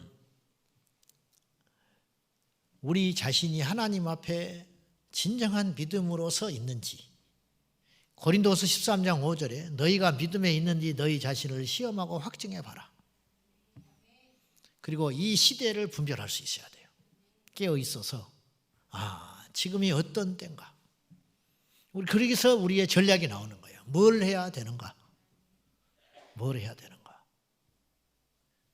그래서 깨어서 주님이 기뻐하는 거, 하나님이 원하시는 거, 이 시대가 어떻게 가고 있는가? 노아의 시대에 하나님이 버린 자들, 멸망받은 자들은 창세기에는 구체적으로 나오질 않았는데 예수님이 구체적으로 이야기를 했어요. 노아의 시대에 사람들이 어떠했느냐? 시집가고 장가가고 먹고 마셨다. 시집가는 게 뭐가 나빠요? 장가가는 게 뭐가 나빠요? 내 능력껏 먹고 마시는 게 뭐가 나빠요? 그걸 하지 말라는 게 아니고 노아의 시대 사람들이 하나님께 심판받은 이유는 하나님께 관심이 없었다. 우리도 먹어야지, 우리도 시집가지, 우리 장가가야지. 노아의 시대의 영적인 눈이 가려가지고, 여러분 그 김명현 박사에 의하면 창조과학회 거기 말 들어보면 노아의 홍수에 인구가 몇 명이야 됐을 것 같아요. 노아의 당시에 몇 천만 명, 몇 억, 거의 수십억에 있었다. 수십억 인구가. 왜냐하면 그때 수명이 길었어요. 인구의 수명이 엄청 길었단 말이에요. 무슨 말인지 아시죠? 노아 홍수 이후로 수명이 짧아졌거든요. 그러니까 그 전에 오래 살았어요, 사람들이. 노아가 500세 때 자식을 낳잖아요. 그러니까 그 다른 사람들은 얼마나 많은 사람을 낳겠어, 500살 될 때까지. 그리고 그들이 또 낳잖아. 그러니까 인구가 80억인가 뭐 70억인가 됐을 거래, 그 당시 노아의 홍수 시대에. 그 계산을 대충 해보니까, 아담 때부터 이렇게 해보니까 그 많은 인구 중에 8사람 구원받았어요. 네? 성경에 8명 구원받았잖아요. 노아 부부, 아들 3명, 자부까지 해서 8명 구원받은 거예요. 방주에 8명 들어갔어요. 저는 한 80년 정도 방주를 졌다고 생각하거든요, 내 개인적인 의견에. 500살에 세 아들을 놓고 600세 홍수가 시작됐으니까. 몰라, 정확히 몰라. 하나님 앞에 가면 아는데. 근데 정확히 노아 홍수가 언제 일어났냐면요, 무두셀라가 죽고, 무두셀라가 969세에 죽어요. 무두셀라가 죽고 일주일 있다가 홍수가 시작됐어요. 근데 무두셀라가 무슨 뜻인지 아세요? 그 말 뜻이 앞에서 창 던지는 자, 그런 뜻이야. 왜 해필 무두셀라를 낳고 이름을 앞에서 창 던지는 자라고 했을까? 이 말은 고대에 전쟁을 할 적에 서로 창을 들고 싸우다가 밀리면 창을 던져버리고 도망을 갔대요. 그러니까 창을 던져버렸다는 건 끝장났다, 그런 뜻이에요. 끝나버린 거야. 망해버린 거야. 근데 무두셀라의 이름을 왜 해필 그런 이름을 졌냐 이거야. 그건 뭐냐? 무두셀라가 죽으면 종말이 온다, 심판이 온다. 이걸 아버지가 알았어요. 계시를 받아서 알았다는 거예요. 그래서 무두셀라를 놓고 이름을 그렇게 졌는데 969년이나 살았어요, 무두셀라가. 제일 오래 산 사람이거든. 무두셀라가 죽던 해에 홍수가 시작됐는데, 그러니까 무두셀라와 노아는 같이 살았어요, 같은 당대에. 근데 일주일의 시간을 하나님이 주셨어요. 바로 홍수를 안 주시고. 왜냐? 장례 치르라고. 그리고 장례 끝나고 하나님께서 하늘의 문을 열어서 홍수를 내려버렸어요. 근데 노아 홍수도 자세히 풀어보면 얼마나 이게 은혜가 되는지. 그 약 80여 년 동안, 제 주장이라고 그랬어요. 그거는 정확하지 않아요. 그거 갖고 말을 하면 안 돼. 또 그거 갖고 또 시비 거는 사람이 있어. 어떻게 하라, 내가 성경에 안 써있는데. 그냥 내 생각이야. 근데 아들 낳아놓고 방주를 짓기 시작했으니까 내가 볼 때 한 20년 키운 다음에 자식들 동원해가지고 같이 짓지 않았냐. 나는 그렇게 생각하는 거예요. 알겠죠? 그래서 600세 홍수가 시작됐으니까. 그러면 문제는 기적 중에 기적은 이거야. 그 방주를 짓는 것도 기적이야. 어마어마한 방주야. 돈이 어디서 져?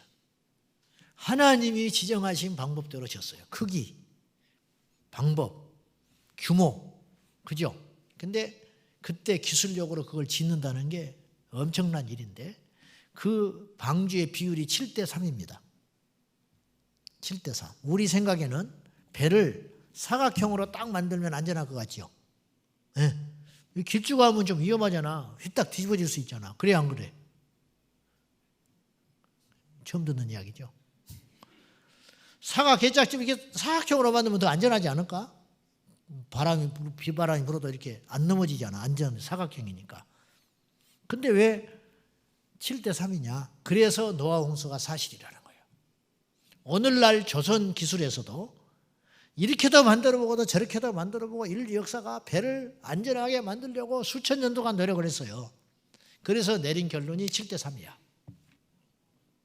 이 규격이 가장 안전해. 가장 풍랑과 바다의 험한 세파를 이길 수 있는, 그래서 모든 배는 7대 3으로 만들어졌어요. 군함, 고기 잡는 배, 사각형 배 봤어요? 못 봤지요? 왜 사각형으로 안 만들어 봤겠어 사람이. 별걸 다 해봤겠지. 근데 사각형으로 배를 만들면 앞으로 나가지를 못해. 그 자리에서 빙빙빙빙 돌아. 그래서 현재 앞으로도 마찬가지. 현대 조선에서는 7대 3이야. 근데 이 7대 3의 비율이 이미 노아의 홍수 때 하나님이 가르쳐주는 방법이에요. 기가 막힌 거예요. 그 많은 목재와 기술은 어떻게 나왔을까? 하나님이 다 공급해 준 거예요. 그게 기적이야. 그러면 어느 날 배가 완성돼 갔어요. 그러면 아무리 강팍한 인간이라도 저게 뭐지? 그리고 노아가 전도 안 했겠어요? 전도를 하려고 해서 한 게 아니라 사람들이 소문이 안 나겠어? 노아가 미쳤어. 큰 배를 진다네? 그 왜 배를 진대? 그렇게 큰 걸 뭐하러 진대? 홍수가 난다고 그래. 허허, 미쳐버렸구만. 그러면 이제 생각하는 자기 친척들이 또 있을 거 아니에요. 가까이 지내는 친구들이 있을 거 아니에요. 가서 배 만든다고 하니까 갔을 거 아니에요. 갔어. 그러니 노아가 막 진지하게 배를 짓고 있어. 어이, 배는 왜 짓는가? 여호와께서 이 땅을 심판한다고 그랬네. 사실 소문대로 미쳐버렸구만. 뭘 먹고 사는가? 하나님이 공급해줘. 말이 되는 것 같기도 하고 안 되는 것 같기도 하고. 자기 자식들은 뭐 하는가? 같이 일하네. 또 어떤 놈은 또 삐져가지고 일하다가 형하고 싸워서 한 놈이 또 가버렸어. 그러면 또 노아 가서 또 데려와. 그런 모든 과정이 믿음의 여정이야. 믿음이라는 건요, 노아가 그냥 뚝딱뚝딱해서 배 지었다 그렇게 끝나는 게 아니에요. 그렇게 간단한 게 아니에요. 마귀는 얼마나 또 방해했겠을까? 그 방주 못 지어지게. 며느리는 또 얼마나 입이 튀어나와 있었을까? 이놈의 집구석에 나가 시집 와가지고 동네를 창피해서 못 내려가네. 니네 시아버지 미쳤다. 마른 하늘에 무슨 비가 온다고 난리냐. 배를 지더라도 적당히 짓지. 뭘 먹고 사냐? 아이고, 못 견뎌요. 근데 놀라운 건 하나님이 다 공급해 줬어요. 지금 자본으로도 그 배를 못 지어요. 근데 그 옛날에 그 경제 수준의 배를 지었다 이 말이에요. 그게 기적이야. 성경을 자세히 보면 너무너무 은혜로운 게 말이에요. 그리고 노아의 홍수가 사실이라는 게, 노아를 방주를 지어놓고 때가 돼 가니까 이제 암수 한 쌍씩 잡아드리라고 그러잖아요. 근데 잡으라고 하지 않아요. 노아한테. 어느 세월에 잡어? 오늘날처럼 뭐 비행기가 있어, 자가용이 있어, 어디를 쫓아다니고 잡어? 성경은 이렇게 써 있어요. 짝을 지어서 나아온지라. 방주에 들어왔어요. 지들이 줄 지어가지고 문 열어놓으니까. 그러니까 이런 광경이 되는 거예요. 사자 위에 토끼가 올라타가지고 오는 거예요. 안 먹어. 이걸 태워서 오는 거예요. 옆에 지나가는데 해치지를 않아. 딱 부정한 건 한 쌍씩, 정결한 건 두 쌍씩. 암수가 짝을 지어서 쫙 한번 생각해봐요. 장관 아닙니까? 사자가 순한 양이 돼가지고, 호랑이가 순한 양이 돼가지고, 전 세계에 있는 동물과 곤충들이 쫙 줄지어서, 바다 생물은 올 필요가 없는 거고 어차피 사니까 넉넉히 들어올 수 있었어요. 그리고 노아가 준비한 건 뭐였냐? 배를 지음과 동시에 이들을 먹일 수 있는 양식을 준비해 놨어요. 그리고 겨울잠을 재우셨대요, 하나님이 뱃속에서. 그러니까 가능한 거예요. 그래서 건초도 준비하고 먹을 것도 준비하고 먹을 물도 준비하고, 그리고 마지막에 그러면 보세요. 우리가 그 당시에 있었다면 노아가 방주를 짓는 건 믿을 수 없고 미친 짓을 하지만 동물들이 줄을 지어서 어느 날 쉴 수도 없는 동물들이 쫙 줄지어서 한 곳을 간다면 이게 뭐냐라고 물어봐야 할 거 아니에요. 응? 이게 무슨 조화냐. 그래 가보니까 방주를 향하여 줄줄줄줄 들어간다. 이상하다. 노아의 말이 맞기도 할 수도 있겠어. 진짜 홍수가 온다면 어떡하지? 근데 그렇게 생각한 사람이 하나도 없었다. 그 많은 사람들 중에. 그리고 들어가고 나니까 다 끝났을 때 어떻게 했어요? 문을 누가 닫았어요? 하나님이 닫아버렸어. 노아의 방주는 밖에서 문을 열 수 있는 문이 아니에요. 하나님이 여호와께서 닫으시니라. 왜? 끝. 구원은 하나님이 결정하는 거예요. 그리고 마침내 홍수가 시작이 됐어요. 윗물로도 부족하니까 밑에 있는 생물이 터졌어요. 위아래에서 물이 솟아나고 내리기 시작하니까 전무후무한 홍수가 시작된 거예요. 그래서 모든 생명 있는 것들이 죽어버렸어요. 며칠은 견뎠겠지. 한번 생각해 봐요. 그리고는 홍수가 시작됐어. 사람들은 비웃음이 싸늘한 두려움으로 변했어. 노아가 맞았어. 우리는 틀렸고 노아는 맞았어. 그리고 방주로 가자. 그랬지 않겠어요? 살려달라고 가자. 갔겠지요. 나라도 가. 난리가 났겠지. 살겠다고. 막 수많은 사람들이 노아의 방주 주변으로 몰려들었어. 노아는 문을 열어주고 싶었을지도 몰라. 그러나 하나님이 닫았기 때문에 못 여는 거예요. 그리고는 홍수가 시작돼서 배가 떴지요. 그러면 사람들이 배 위에 올라갔을 거예요. 일부 힘 있는 사람들. 그리고 거기서 몇 날 며칠을 울부짖으면서 버텼겠지. 비를 맞으면서. 그 휘청거리는 배 위에서 마지막까지 살려달라고, 문 좀 열어달라고 두드리면서 손톱이 빠지고 피가 철철 나고 그 방주를 긁다가 지쳐서 떨어져서 결국은 죽었겠죠. 이렇게 되지 않았겠습니까? 여러분 어떻게 생각해요? 그리고는 1년 후에 노아의 식구들만 살아남았어. 제가 북한산에를 한번 갔는데 성도들하고 등산을 가자고 그래서 갔더니 저는 이제 하나님을 믿는 사람이니까 예사스럽게 안 보지요. 어떤 일에 대해서. 갔더니 사람들은 신기하다고 그래요. 그러나 나는 신기한 게 아니었어. 뭐냐? 북한산 꼭대기에 올라가니까 두 돌이 가운데 딱 이렇게 버티고 있는데 가운데 동그란 돌이 꽉 박혀 있어. 야구공처럼. 돌이 있고 가운데 두 돌 사이에 동그란 돌이 꽉 공처럼 박혀 있어. 근데 이 돌 종류가 달라. 무슨 말이냐면요. 한 돌이 그렇게 변한 게 아니에요. 돌 하나가 풍화장역에 수천 년 동안 깎여도 그런 모양이 나온다는 게 신기해요. 근데 나는 그걸 딱 보면서 뭘 느꼈냐. 저거 노아 홍수 때 일어난 일이다. 물속에 온 세상이 잠겨가지고 바위들이 굴러다니고 흙에 패여가지고 그러지 않았겠어요? 굴러다니고 싸돌아다니고 그 거대한 물줄기의 힘에 의해서 굴러다니다가 요 바위가 두 개가 딱 있는데 요것이 굴러다니다가 꽉 박혀버렸다. 나는 그렇게 해석을 했어. 틀렸을지도 몰라. 근데 나는 그렇게 믿기로 했어요. 나는 거기서 노아의 홍수를 봤어. 어째서 산 꼭대기에서 저기 밑에서 자라는 식물이 발견됐을까? 어떻게 해석할 건데? 이래도 하나님이 안 계셔요? 주님이 약속하셨어요. 다시는 물로 심판하지 않겠다. 그럼 물로 심판하지 않으면 무슨 심판만 남았냐? 베드로 사도는 이 세상이 장차 풀어져 버린다고 그랬어요. 뭘로? 불로 녹여서 풀어져 버린다. 용광로 속에 바위도 어떤 단단한 것도 들어가면 휴지가 물속에서 풀어지듯이 이 세상이 앞으로 풀어져 버린다. 주님 오실 적에. 기억하십시오. 우리 주님은 초림하실 때는 연약한 어린 양으로 오셨지만 다시 오실 우리 주님은 왕으로 오십니다.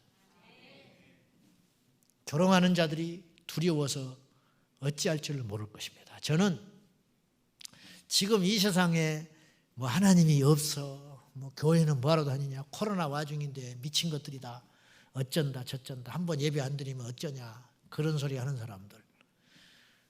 제가 전도를 해보니까 옛날에 소시적에 그러더라고요. 야, 구원을 준다고 1원 보태서 10원 주라, 뭐 이런 사람도 있고, 뭐 별 사람을 많이 만났는데, 그런 사람들일수록 큰 소리 땅땅 치고 하나님 모욕하고 없다고 하는 그 사람들조차, 그 사람들이 오히려 하나님 앞에 심판대에 서면, 지옥 문 앞에 서면 제일 두려워할 자들이 될 거라, 나는 그렇게 생각해.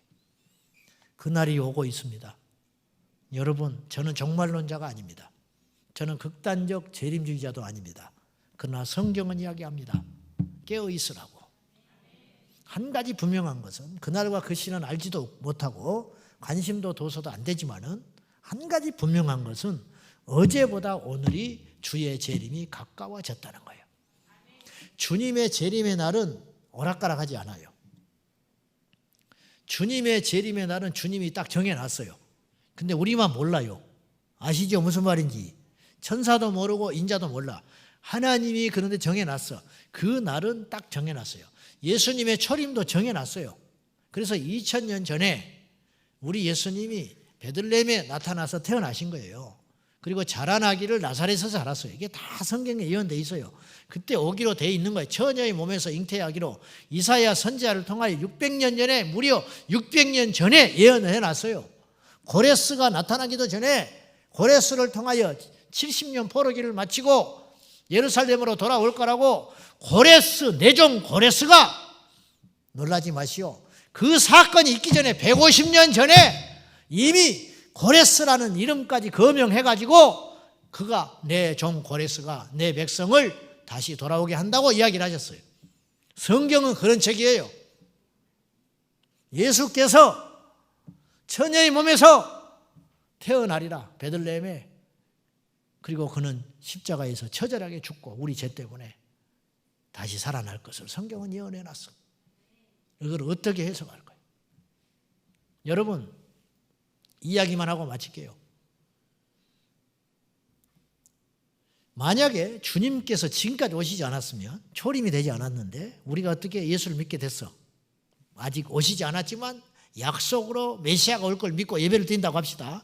근데 제가 이사야서 6장의 말씀을 가지고, 처녀가 잉태하여 아들을 낳으리니 그 이름을 임마누엘이라 하리라, 그걸 내가 설교하게 됐어.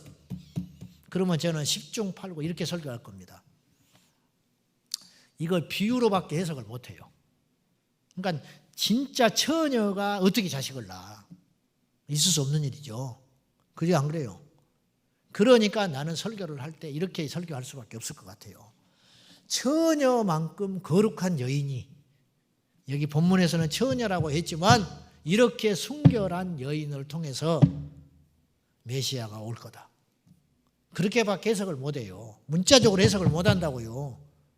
근데 주님은 진짜 처녀의 몸에서 태어났어요. 그랬죠?